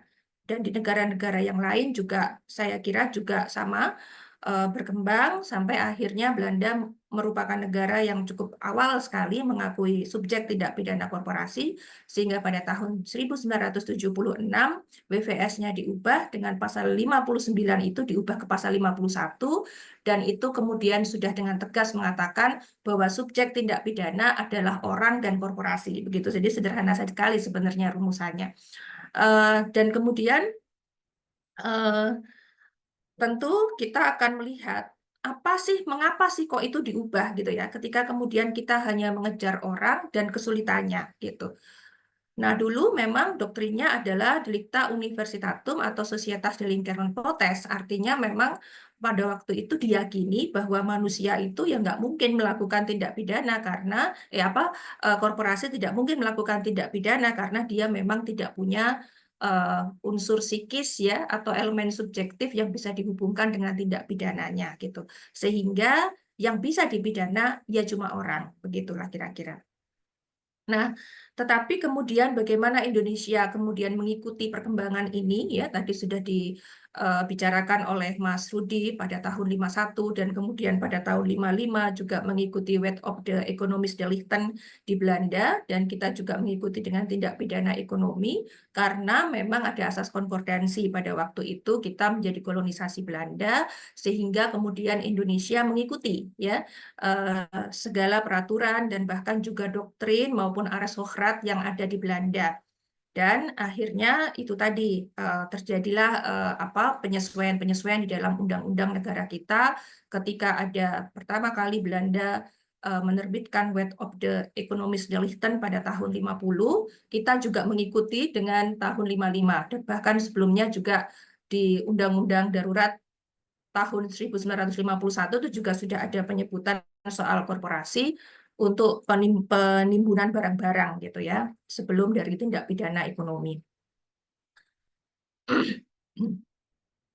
Nah, di sisi lain tentu ini menjadi tantangan bagaimana kemudian korporasi itu diakui sebagai subjek. Mengapa? Karena kemudian ketika sejak aliran modern pemidanaan kemudian lahir individualisasi pidana ya setelah ini pasca pandangan dualistis. Yang pertama adalah asasnya itu adalah kalau karakteristiknya pidana ya dia tidak bisa pindah-pindah tanggung jawab pidananya gitu ya. Ini sebenarnya hampir seperti di agama ya. Kalau di hukum agama itu kan siapa yang berdosa maka dia yang siapa yang bersalah ya dia yang menanggung dosanya sendiri, nggak boleh dipindah-pindah gitu ya kira-kira. Nah, inilah kemudian juga menjadi karakteristik pada hukum pidana bahwa tanggung jawab pidana itu ya bersifat perorangan gitu. Kemudian yang kedua bahwa pidana itu ya hanya bisa diberikan kepada orang yang bersalah ya. Artinya ini menjadi dasar dari asas kulpabilitas atau mungkin kita mengenal sebagai Hirschsprung bahwa nggak boleh ada orang dipidana kalau dia tidak atas kesalahannya sendiri gitu. Dan yang ketiga memang diindividualisasi pidana ini terkait dengan modifikasi pidana bahwa pidana itu harus disesuaikan dengan karakteristik dan kondisi pelaku dan ini memang lahirnya pada zaman aliran modern pemidanaan gitu yang kemudian lebih bersifat kemanusiaan di dalam menerapkan pemidanaan. Nah, ini menjadi tantangan tentunya karena bagaimana caranya kemudian memindahkan tanggung jawab dan kemudian juga bagaimana kemudian korporasi itu bisa diakui mempunyai kesalahan dan seterusnya. Karena tadi karakteristik dari hukum pidana tadi adalah individualisasi pidana. Nah, gitu. Nah, kemudian sekarang bagaimana membawa masuk korporasi? Mungkin kita harus melihat kembali kepada ada fitur-fitur pertanggungjawaban pidana yang sekarang ini berkembang. Tadi sudah dikatakan di awal bahwa pertanggungjawaban pidana itu hanya bersifat individual gitu ya. Tapi kemudian semakin ke sini dengan melihat korporasi, organisasi juga bisa melakukan kejahatan, maka kemudian fitur pertanggungjawaban pidana itu berkembang, bukan hanya pertanggungjawaban pidana individu, tetapi juga pertanggungjawaban pidana yang diakui secara kolektif gitu ya. Baik itu jaringan keterlibatan atau konspirasi. Sehingga kemudian muncul bahwa kejahatan-kejahatan terorganisir itu bisa dipidana, ini juga fitur dari pertanggungjawaban pidana kolektif, kemudian juga korporasi, dan juga bahkan orang yang hanya menjadi bagian dari organisasi kejahatan itu juga kemudian pada akhirnya dipidana. Dalam perkembangan saat ini mungkin Bapak Ibu bisa mengingat kembali bahwa ada undang-undang yang mempidana orang yang menjadi bagian organisasi terorisme misalkan. Nah, ini sebenarnya menjadi fitur perkembangan pertanggungjawaban pidana yang mulai mengarah ke kolektif. Nah, kemudian mungkin secara sederhana dibedah mengapa kemudian korporasi itu dipidana. Nah, kenapa sih kok harus korporasi itu dipidana gitu? Padahal kan susah sekali, banyak tantangannya tadi ya, seperti soal individualisasi pidana tidak tercapai dan seterusnya. Sebenarnya ini ada filmnya di mana ini disingkat saja. Pada intinya sebenarnya kalau Bapak Ibu melihat ada banyak perusahaan yang kemudian menyebabkan dampak yang luar biasa, berbeda dengan pertanggungjawaban pidana yang dilakukan orang secara tradisional, maka kemudian perusahaan-perusahaan itu memang dampaknya luar biasa ya. Tadi ada tragedi Bhopal, kemudian ada tragedi Minamata misalkan, oleh perusahaan-perusahaan yang tidak bertanggung jawab. Bahkan di Indonesia misalkan ada perusahaan-perusahaan sawit yang tidak bertanggung jawab dengan melakukan pembakaran sehingga bayi-bayi itu kemudian nggak bisa napas begitu ya, dan bahkan generasi berikutnya yang dilahirkan itu adalah bayi-bayi yang lahir cacat karena perusahaan-perusahaan yang tidak bertanggung jawab, sehingga hal ini secara moral pasti menyakiti perasaan masyarakat. Nah, tentu ketika kemudian perasaan moral terganggu, maka ini kemudian menjadi alasan bagaimana satu perbuatan-perbuatan itu dipidana apabila itu diotorisasi oleh lembaga yang membuat undang-undang gitu ya, dengan kewenangan dari negara. Dokter Erni nyun sewu, Iya, 1 menit lagi. Eh, baik. nanti biar tanya jawab, Ji. Baik. Tentu kemudian sejumlah kendala konsep dan asas hukum pidana ini menjadi penghalang, tetapi kemudian ada 3 fase sistem pertanggungjawaban pidana ketika tindak pidana itu dilakukan di dalam korporasi. Yang pertama tentu kita melihat pasal 59. Pasal 59 saat ini bermasalah karena dia mengatakan bahwa kalau kemudian terjadi satu tindak pidana di lingkungan korporasi, yang dipidana itu hanya orang. Yang disebut di situ orang adalah pengurus korporasinya. Dan bahkan kemudian dia juga mengatakan bahwa pengurus atau anggota badan pengurus yang ternyata tidak ikut campur melakukan pelanggaran tidak dipidana. Artinya sebenarnya pada pasal 59 itu mengapa kemudian jarang bisa digunakan, karena pengurus korporasi itu dianggap sebagai pelaku fisik, karena memang dia tidak mengenal pertanggungjawaban pidana korporasi gitu ya. Artinya ketika kemudian pelaku fisik menjadi sulit bagi penegak hukum untuk membuktikan, karena berarti harus membuktikan bahwa pengurus itu memenuhi unsur deliknya sendiri. Nah, itulah mengapa kemudian ini menjadi tidak populer pasal 59. Nah, itu diperbaiki dengan sistem kedua tentunya dengan mengakui bahwa korporasi itu bisa menjadi subjek tindak pidana. Nah, kemudian bagaimana caranya untuk menjelaskan korporasi itu mempunyai actus reus dan mens rea? Nah, itu dijelaskan dengan intertekstualitas beberapa konsep. Yang pertama adalah konsep kepelakuan fungsional. Ini dikembangkan pada putusan Isedrat Ares. Ini putusan Kawat Duri, bahasa Indonesianya kira-kira begitu. Nah, ini kemudian mengembangkan sebenarnya satu tanggung jawab yang tadi diindividualisasi pidana nggak bisa dipindah, sekarang menjadi bisa dipindah. Tetapi ada syaratnya. Jadi ini mungkin yang disebut-sebut seperti vicarious liability, tetapi berbeda karena memang hukum pidana pada Eropa kontinental atau di civil law itu begitu menjaga asas-asas hukum pidananya. Jadi oke dipindah tapi ada syaratnya. Yang pertama adalah bahwa orang yang dipindai tanggung jawab itu harus punya kekuasaan untuk mengendalikan atau bersihkan gitu ya. Artinya dia mempunyai kontrol penuh terhadap tindakan-tindakan pidana yang dilakukan oleh pelaku-pelaku fisik yang bekerja padanya gitu. Yang kedua adalah soal menerima perilaku fisik. Nah, yang kedua ini sebenarnya adalah bagaimana korporasi itu mempunyai elemen subjektif atau kesalahan. Kenapa?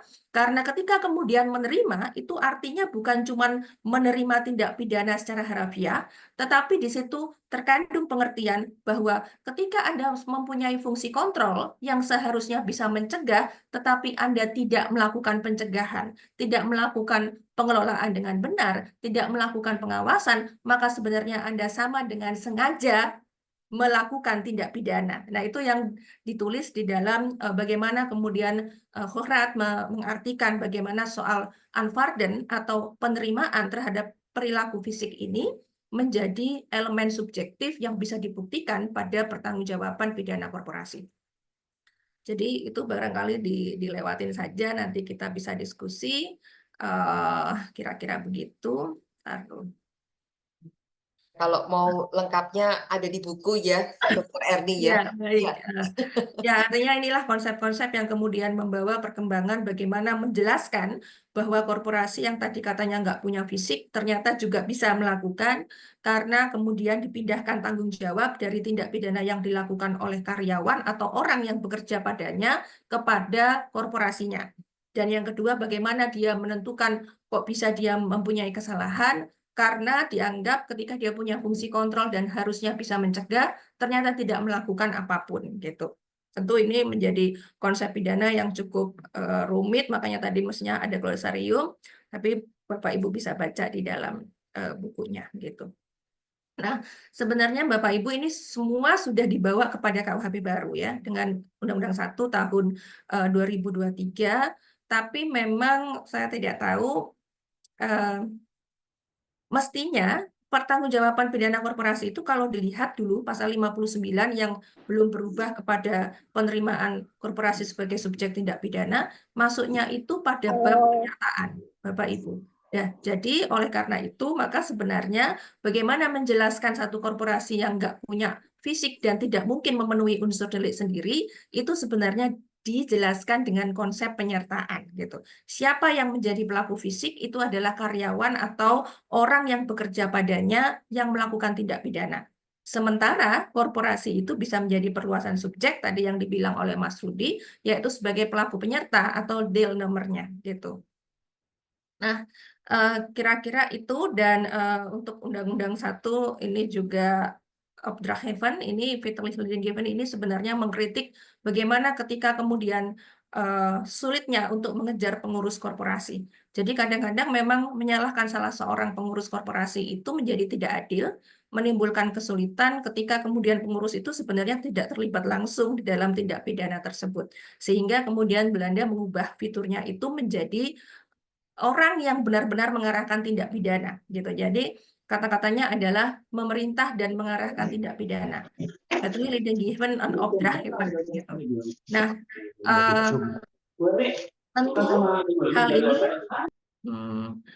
tentu hal ini kemudian mempengaruhi bagaimana sebenarnya Undang-Undang 1 tahun 2023 itu berubah ya. Di dalam pasal 49 kalau tidak salah itu sebenarnya sudah diubah bukan hanya pengurus ya, tetapi juga ada bahkan pengendali, kemudian juga pemilik manfaat sudah mengikuti itu gitu ya.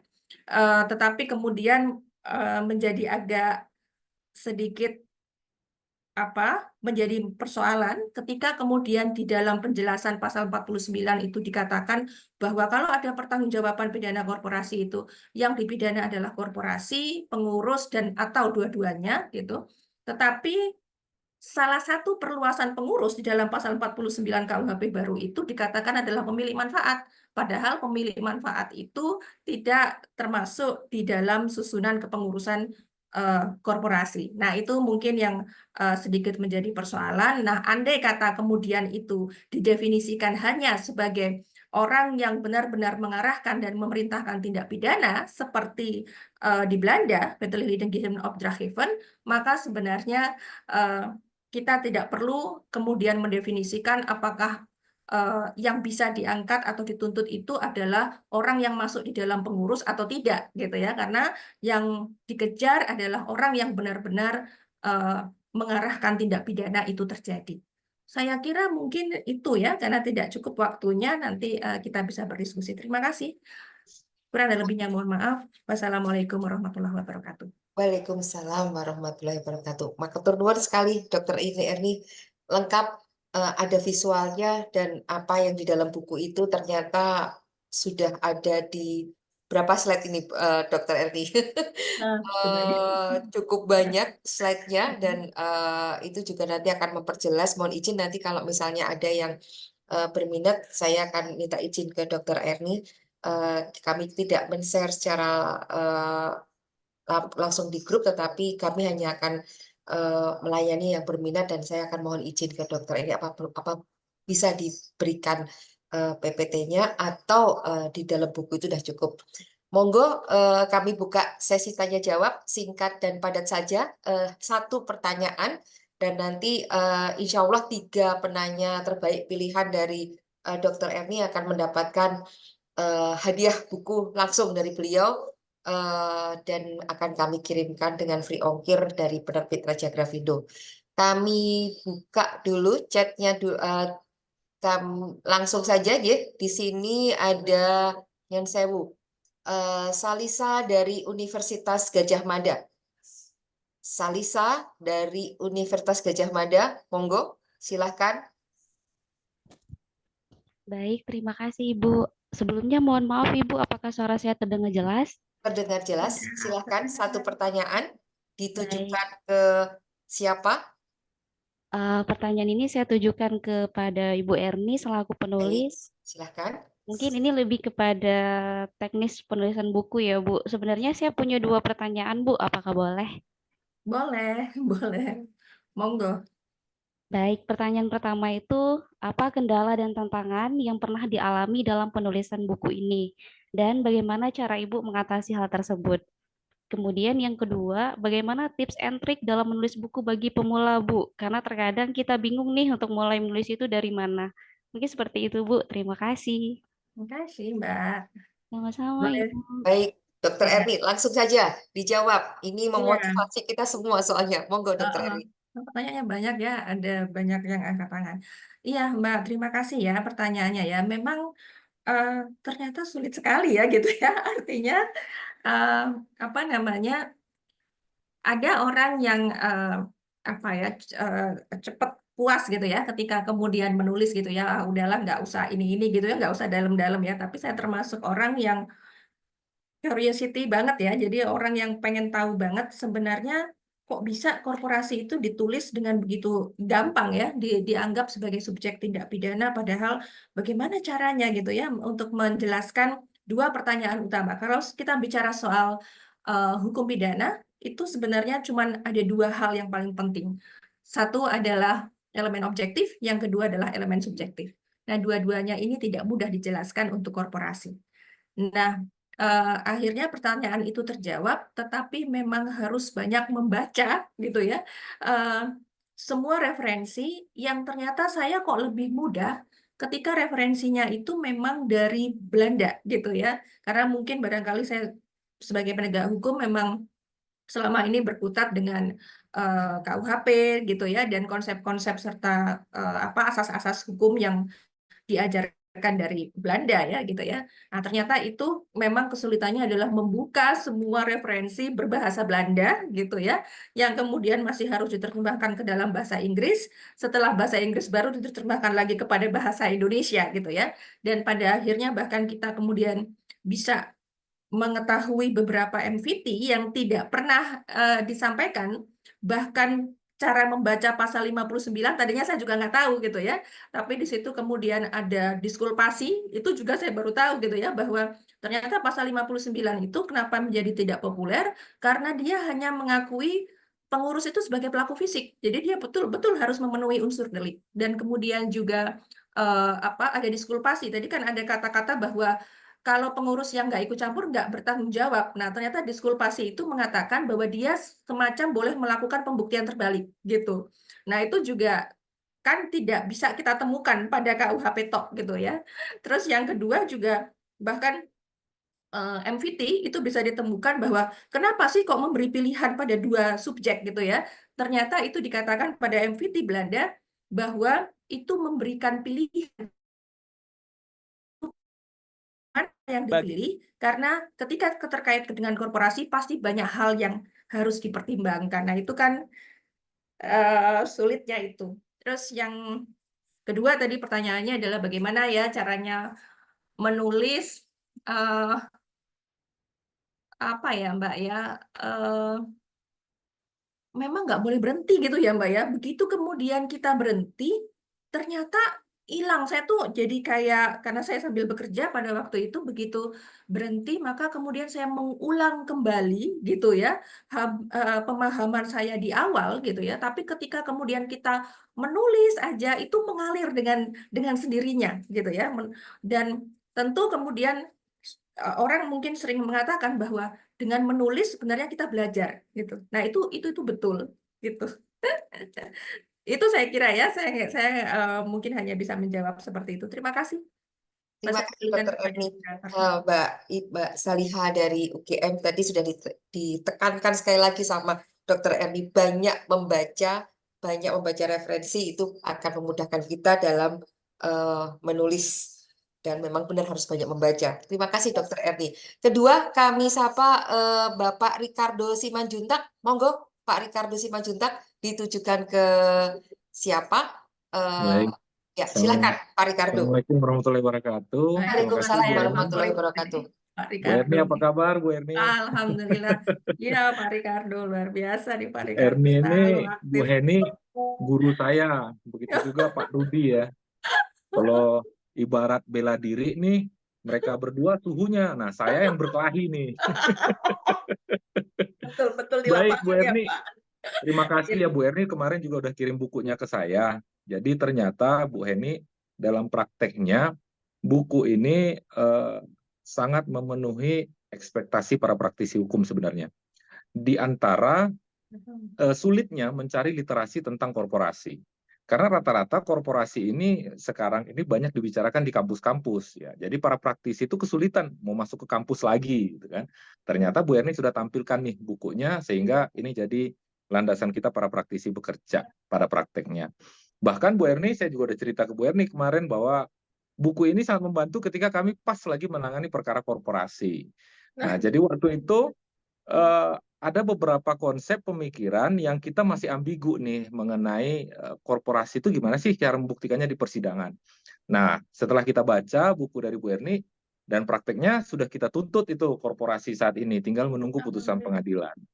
Nah, tetapi Bu Erni, pesan saya Bu Erni sebagai adik ya junior Bu Erni, Iya, Pak Ricardo. jangan berhenti menulis pemikiran karena masih ada banyak persoalan karena namanya hukum kan pasti berkembang.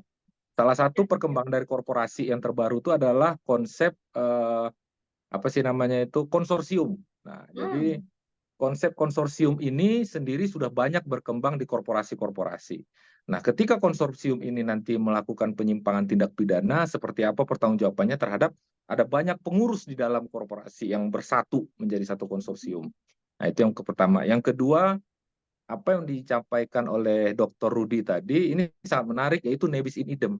Karena pada prakteknya aparat penegak hukum baik hakim, jaksa, penasihat hukum itu masih tidak sepakat dengan konsep ini gitu loh.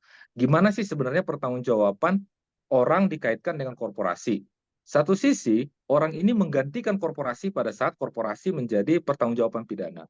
Di sisi lain, dia juga harus dipidana secara individu. Nah, konsep ini masih belum sepaham antara penegak hukum. Apakah itu jaksa, hakim, maupun penasihat hukum. Kiranya nanti Bu Erni juga mengulas dua hal ini ke depan. Tambah lagi bukunya Bu Erni. Pertama tentang pengembangan korporasi dari aspek konsorsium, juga nebis in idem. Mungkin itu yang bisa saya sampaikan. Terima kasih. Ya, Sukses, terima Bu kasih Erni. Pak Ricardo. Jangan pergi dulu karena Pak Ricardo nanti akan ditanyain oleh Raja Grafindo tentang konsep konsorsium itu. Nulis bareng aja sama Dr. Erni ya Bu. Jangan ide Dr. Rudi. Pak Ricardo sama Bu Erni nanti kata pengantarnya dari Prof Yudo. Tuh, kan udah jadi buku satu lagi. Siap. Ya, saya note dulu tadi di message. Terima kasih. Monggo Dokter Erni mau ditanggapin. Iya, terima kasih Pak Ricardo. Memang ini menarik ya, karena kemudian memang pada perkembangannya inilah yang sebenarnya identifikasi teori itu dikritik gitu Pak Ricardo. Jadi sulit teori identifikasi itu kemudian mencari pengurus mana yang sebenarnya dia itu paling mempunyai otoritas gitu ya. Nah, begitu kemudian konsorsium bingung ini siapa nih karena semuanya punya otoritas gitu ya. Nah, oleh karena itu kemudian memang berkembang apa yang saya tulis juga sebenarnya di dalam korporasi itu mungkin tapi tidak detail gitu ya tentang mode korporasi bahwa korporasi itu bisa dibuktikan punya actus reus dan mens rea tanpa melalui orang gitu. Apa yang dinilai kebijakan-kebijakannya saja gitu. Nah, tapi tentu kita harus di dalam dakwaan misalkan atau analisa yuridis di dalam tuntutan ya tidak mungkin kan bahwa korporasi itu memang karena dia sekumpulan orang maka orang-orang yang kemudian betul-betul apa ya mempunyai secara faktual sebenarnya dia bisa dihubungkan dengan tindak pidana itu ya tentu harus ditulis gitu. Nah, ini yang kemudian disebut dengan corporate liability ya atau kewajiban organisasi dari satu korporasi yang ini diharapkan sebenarnya muncul dengan tegas pada KUHP baru. KUHP baru itu saya nggak tahu, katanya ada yang ngomong itu sudah ditulis ya. Tetapi tampaknya memang lebih menonjolkan pada identifikasi teori dan vicarious. Padahal sebenarnya mode kewajiban organisasi itu penting karena kemudian kita di dalam perkembangan ini hampir nggak mungkin menemukan benar-benar pelaku yang betul-betul bertanggung jawab gitu. Tapi ketika kemudian korporasi itu tidak bisa membuat satu kebijakan-kebijakan yang kemudian mencegah dan seterusnya tadi, tentu kemudian hal itu bisa dihubungkan dengan korporasi dan ini juga perlu hati-hati karena kalau di Belanda itu ternyata tidak banyak ya korporasi itu yang dituntut gitu ya. Karena saking mereka itu ingin menjaga asas-asas hukum pidana tadi sehingga ketika kemudian mengaitkan tindakan-tindakan kepada korporasi itu harus bisa banyak sekali uji tuntasnya gitu. Jadi istilahnya itu Turkenen gitu ya, menyalahkan tetapi harus wajar untuk kemudian menarik.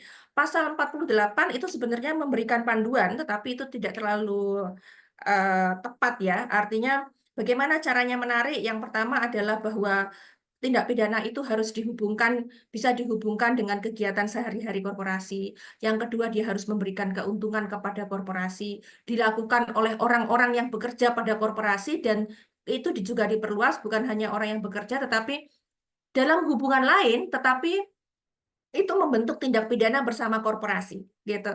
Nah, ini yang kemudian saya pikir itu menjadi parameter uji tuntas, walaupun elemen-elemen lain yang harus ditarik sehingga menjadi atribusi yang bisa dikaitkan dengan korporasi itu harus cukup banyak gitu. Bukan hanya itu. Saya kira kalau Pak Ricardo bekerja di lapangan memang yang praktek betul itu nanti akan dengan sendirinya bisa melihat fakta-fakta apa yang kemudian bisa dikaitkan.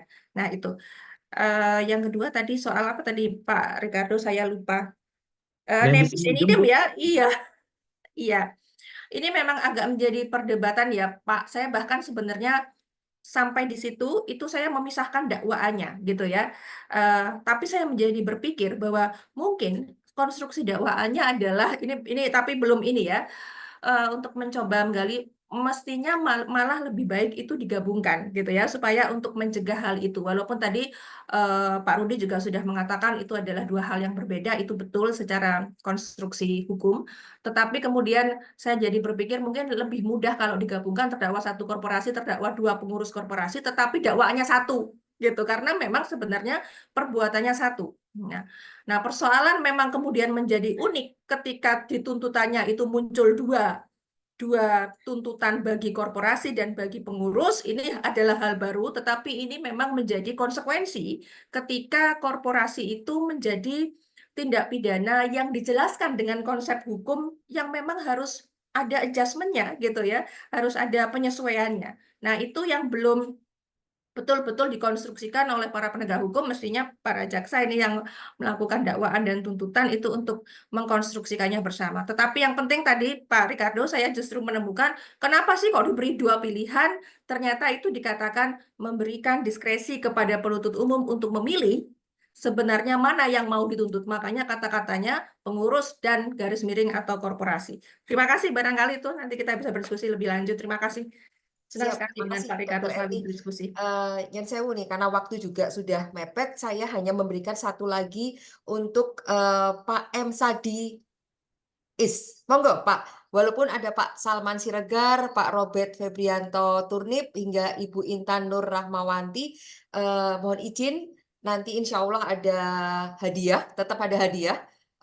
Karena Pak Ricardo sudah punya buku, nggak apa-apa ya Pak, bukunya disedekahkan ke yang lain. Tapi monggo, saya kasih satu terakhir, ini pertanyaan dari Pak M. Sadiis. Monggo Pak. Terima kasih Bu Heni. Suara saya bisa kedengaran dengan jelas ya Bu Dengaran Heni ya. sangat jelas Pak. Saya sebenarnya tadi hanya menyimak ya, tetapi ini menarik ya. Jadi saya ucapkan selamat dulu dengan Ibu Dr. Heni yang saya hormati, Prof. Yudo, Prof. Ayu, kemudian Pak Dr. Rudi, Ibu Heni, terima kasih atas kesempatannya. Jadi berbicara mengenai judul buku yang ditulis oleh Ibu Dr. Erni ini ya, Dekonstruksi Hukum Korporasi si Pembuat Delik. Saya tergelitik sebenarnya si pembuat delik itu Bu Erni. Saya akademisi murni, saya bukan orang politisi, baik praktisi ya kan. Nah jadi kalau kita lihat, memang hari ini Bu Erni dan Bapak Ibu semua, korporasi itu memang hari ini sudah banyak untuk melakukan pembuatan delik. Makanya saya sering menyampaikan di kelas, Undang-Undang 40 2007 tentang perseroan terbatas itu harus kita perbaiki. Makanya saya sangat setuju kalau seandainya korporasi itu memang bagian dari subjek hukum. Apalagi tadi disampaikan oleh Ibu Erni sebagai penulis, memang harus dimasukkan itu sebagai subjek hukum.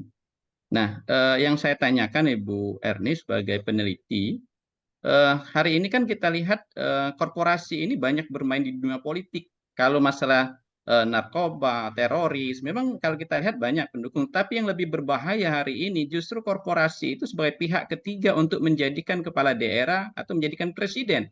Ini bukan rahasia umum lagi, Bu Erni. Jadi korporasi itu merupakan yang membiayai itu. Nah, ketika dia terlibat dalam hal politik uang, korporasi itu, nah, ya harus dilibatkan, harus bertanggung jawab korporasi. Nah, tadi saya sangat tergelitik juga ketika Bu Erni menawarkan teori yang dipakai, teori strict liability dan vicarious liability. Nah, kalau saya, Bu Erni, kita Indonesia ini ke depan harus kita robah paradigma itu, harus menggunakan vicarious liability, jangan strict liability. Karena kenapa hari ini banyak yang bersalah itu justru korban, Bu Erni. Nah, bawahan-bawahan ini, karyawan-karyawan ini, kenapa penegak hukum kita menggunakan strict liability? Jadi siapa yang berbuat, dia bertanggung jawab. Nah, padahal dia disuruh dia berbuat itu. Makanya saya menekankan sebenarnya, ya kalau hal yang seperti ini, apalagi kejahatan korporasi, kejahatan yang serius menurut saya, maka harus menggunakan vicarious liability, itu yang harus ditekankan. Nah, itu mungkin Bu Erni. Kemudian saran, karena saya belum membaca buku ini, kasus-kasus besar itu belum saya lihat tadi, baik pemaparan dari Bu Erni maupun Pak Dr. Rudi, seperti pencucian uang, narkotika, termasuk politik uang. Nah, menurut saya yang lebih menarik lagi itu Bu Erni, judul bukunya nanti untuk buku yang kedua, Bu Eni ya, Dekonstruksi Hukum Korporasi Tindak Pidana Politik Uang di Indonesia. Nah, itu menjadi menarik lagi sebenarnya. Tetapi ya banyak orang tidak setuju, tidak sependapat apa yang kita tulis itu. Saya yakin itu. Karena ya hari ini korporasi kalau mau aman harus terlibat dalam politik, Bu Erni. Dia harus investasi lebih awal. Itu mungkin masukan, mohon maaf Ibu Eni karena waktu sudah mepet. Saya juga kalau ada penjelasan yang kurang tertata, kurang berkenan, saya mohon maaf Bapak Ibu. Mungkin karena saya juga belum punya pengalaman yang banyak masalah korporasi ini, tapi paling tidak itu yang saya lihat sementara dari awal sampai acara kita berakhir ini. Mungkin itu Bu Heni, terima kasih. Terima Terima kasih Pak kasih, Sadri. terima kasih Pak Sadi. Insya Allah ada sampel-sampel ada kasus-kasusnya di dalam buku ini juga dimasukkan. Cuman tadi paparan Bu Erni karena kami potong, jadi sebenarnya ada Pak. Tapi insya Allah nanti Pak Sadi mendapat buku Bu Erni langsung ya, biar Politik nanti uang nggak ada bisa emang Mbak. baca detailnya. Monggo Bu Erni kalau ditanggepin Iya, sekalian iya Pak kalau Yudo dan Pak Dr. Rudi untuk memberikan closing statement setelah dari Dr. Erni. Monggo. Bu Erni. Iya. Ya, terima kasih loh Pak Sadi, tapi menarik ya, karena sebenarnya ya kalau dia sebagai pembuat delik, diakui sebagai subjek tindak pidana, dia bisa melakukan tindak pidana apa saja sebenarnya gitu ya. Dulu memang ketika kita ngomong korporasi, oh dia nggak mungkin yang dilakukan kodrati manusia, nggak mungkin dia membunuh, nggak mungkin dia memperkosa gitu kan. Tapi ternyata kemudian ketika bisa dijelaskan bahwa walaupun itu kodrati, tetapi kemudian bisa diatribusi, dipindahkan dari pelaku-pelaku fisiknya kepada korporasinya, maka ternyata memang sudah dijelaskan bahwa korporasi itu mampu bertanggung jawab. Itulah yang disebut dengan tindak pidana otonom, subjek tindak pidana yang otonom gitu ya, karena dia mampu sebagai subjek tindak pidana pelaku dader atau pembuat delik, dia bisa menjadi delnermer atau pelaku penyerta, dia bisa menjadi pelaku pembantu, bisa bahkan menjadi fatally leading given yang saya jelaskan di dalam buku itu adalah dia pelaku pengarah ya, pelaku pengarah dari tindak pidana dan seterusnya gitu. Jadi itu sangat mungkin. Kasus monggo dibaca Pak, sebenarnya ada beberapa kasus soal pencucian uang dan narkotika di dalam buku itu yang dulu memang kebetulan kami juga menjadi jaksanya gitu. Sehingga kemudian ini menarik ya, dan setelah menulis baru ngerti bahwa itu sebenarnya adalah korporasi cangkang gitu Pak. Jadi ada tindak pidana pencucian uang di situ yang menggunakan banyak korporasi cangkang di dalamnya hanya sebagai perlintasan dari uang yang hasil kejahatan narkotika, tapi itu diramu di dalam satu perusahaan, bahkan yang menyedihkan adalah perusahaannya itu travel haji dan umroh Pak gitu. Tapi ternyata tidak pernah ada, hanya menjadi perlintasan dari uang hasil kejahatan narkotika dari lapas Medaeng itu yang memang ya itu macam-macam Pak. Jadi di situ ada. Terima kasih Pak Sadi. Terima kasih Bu Dr. Eni. Prof Yudo, monggo closing statement untuk acara hari ini. Apa yang ingin Prof Yudo sampaikan kepada hampir 50 orang yang masih join hari Terima ini? kasih Mbak Eni dan Bu Erni dan juga seluruh partisipan dalam Zoom ini. Menarik sebenarnya. Sebenarnya memang tidak cukup waktu untuk kita berdialektika dalam konteks ini, tetapi saya mencatat beberapa hal, termasuk sebenarnya kalau kita bicara korporasi dengan karakteristik yang luar biasa, karena nanti itu dipengaruhi beberapa hal, termasuk pengaruh oleh atau civil law, dan melakukan konteks istilahnya definisi-definisi tadi seperti yang disampaikan beberapa peneliti, termasuk ada beberapa anggapan yang memang perbedaan cara pandang dan persepsi ketika sebuah badan hukum. Nah, ini sebenarnya saya memicu bagi Bapak Ibu yang hadir ini, sebenarnya kan persoalan itu tidak hanya di dalam korporasi, yayasan itu juga nanti dalam konteks tertentu itu bisa melakukan perbuatan sebagaimana. Nah, ini yang sebenarnya dianalogikan dengan korporasi, sehingga sebenarnya konteks perbuatan subjek hukum dalam konteks badan hukum ini luar biasa, karena mungkin ke depan kita dengan dalam konteks AI ini yang mungkin menarik sebenarnya. Ini kemarin saya sedikit singgung, itu sebenarnya apakah dia sebagai bagian dari subjek hukum atau part of atau supporting. Nah, ini yang karena suka tidak suka kegiatan korporasi, kegiatan dalam kehidupan kita ke depan akan berurusan dengan yang namanya AI tersebut, dan itu menjadi PR kita bersama untuk sama. Kalau bahasanya saya pinjam Bu Dr. Erni, mendekonstruksikan tipologi AI ini dalam konteks subjek hukum yang nanti akan bisa masuk ke korporasi, yayasan, segala macam dengan demikian rupa. Itu Mbak Heni dan Bu Dr. Erni dan Bapak Ibu, terima kasih atas partisipasinya. Matur nuwun Prof Yudo. Dr. Rudi, monggo.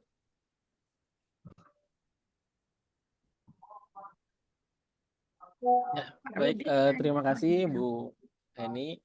Mungkin kalau sedikit saja bahwa buku ini sangat menarik Bu ya, sangat menarik dalam pembahasannya karena mencoba menawarkan Masih pendekatan Cal, baru tentang cas mundi Mas, ini tolong dicas Mas ya. korporasi. Kemudian dan ini sangat relevan mengingat di dalam KUHP baru kita tahu di dalam beberapa pasal di KUHP baru misalnya di pasal 145, 146, 45, 46, 48 itu menegaskan korporasi sebagai pembuat delik dan juga menegaskan tentang cakupan apa yang dimaksud dengan korporasi itu, bahkan di KUHP baru itu BUMN dan BUMD pun itu menjadi subjek hukum korporasi, artinya yang merupakan satu subjek yang bisa dimintai pertanggungjawaban pidana. Jadi buku ini sangat relevan sekali dalam konteks kekinian karena pasca pemberlakuan nanti di tahun 2026 mungkin akan banyak kasus-kasus korporasi yang tidak hanya diatur dalam undang-undang khusus tapi juga ketentuan umum yang memang mengatur tentang tindak pidana korporasi.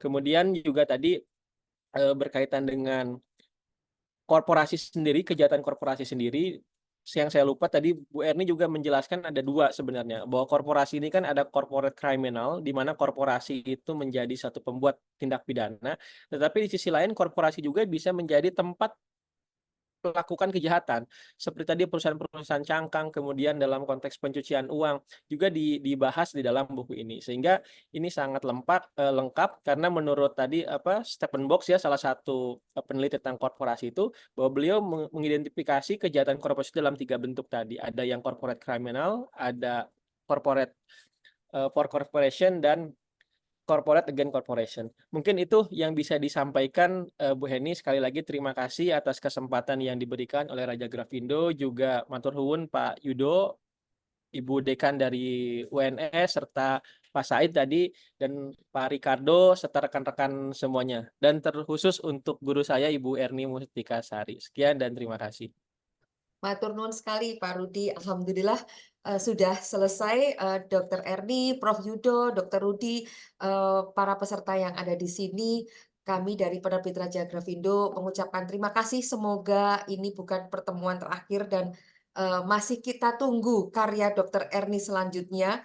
Ataupun tandem dengan Pak Ricardo, kemudian Prof. Yudo juga. Semoga the next BUMD-nya jatuh ke kami. Siap. Prof. Rudi yang tebal kemarin mohon disegerakan biar dalam waktu dekat ini kita punya banyak sekali novelty tentang buku-buku yang dihasilkan dari para pakar yang hadir di sini dan para penyimak yang budiman. Moga-moga juga kalau mau mundut bukunya kami berikan diskon khusus beli buku asli. Nanti saya suwunkan tanda tangan Dr. Erni bagi teman-teman. Sudah masuk chat beberapa Ibu, malah yang dari tadi dari Makassar malah mau pesen 3 nggak jadi 1 supaya ongkirnya murah, padahal kami berikan free ongkir. Kurang lebih itu yang bisa saya sampaikan. Matur nuwun sekali kami dari Penerbit Raja Grafindo. Moga-moga niat kami ingin beraktivitas mendukung Tridharma Perguruan Tinggi, tidak hanya menjual buku, tapi benar-benar mendukung Tridharma Perguruan Tinggi mendapat syafaatnya, dan insya Allah kita bertemu lagi di acara selanjutnya. Akhir kata kami mengucapkan matur nuwun, terima kasih kepada Pak Salman Siregar, Mbak Salisa, kemudian Pak Ricardo. Nanti saya carikan buku yang lain, karena buku Erni sudah ada. Kemudian Pak Robert, nanti chat narah hubung kami, insya Allah ada hadiah dari penulis. Kurang lebih itu yang bisa sampaikan. Assalamualaikum warahmatullahi wabarakatuh. Selamat siang, selamat menindakkan sholat Jumatnya, dan terima kasih. Assalamualaikum. Waalaikumsalam warahmatullahi wabarakatuh. Terima kasih Bu Eni, Bu Erni, Terima kasih Prof. dan Bapak Ibu semuanya. Mohon izin link selalu. Mbak Salisa jangan lupa chat ya alamatnya. Ibu Hesti dari Kejati Jatim. Assalamualaikum Ibu. Ya, terima kasih Pak Edwin. Kemudian Pak Andreas Stefanus juga, Pak Yusuf Fajar, Mbak Gina Musdalifah, Pak Denny Cahya, terima kasih. Salam ketemu lagi. Pak Novi Saputra, apa kabar juga? Terima kasih atas joinnya. Semoga ketemu di lain kesempatan. Terima kasih. Mohon izin, Ye.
Cari buku kuliah yang lengkap?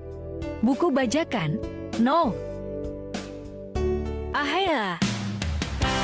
Koleksi lengkap terbitan Raja Wali Pers. Hanya di toko Gramedia. Orisinal bukunya, nyaman tempatnya. Nikmati belanja buku kekinian. Mudah, Anda dapat belanja buku dari rumah. Murah, selama tahun ajaran mahasiswa dapatkan diskon berlimpah. Berkah, Anda pasti mendapatkan buku original, bukan buku bajakan sampah. Silakan klik Linktree Raja Grafindo. Layanan pustaka terintegrasi dari penerbit PT Raja Grafindo Persada. Anda dapat belanja beragam buku berkualitas cukup dari genggaman tangan Anda.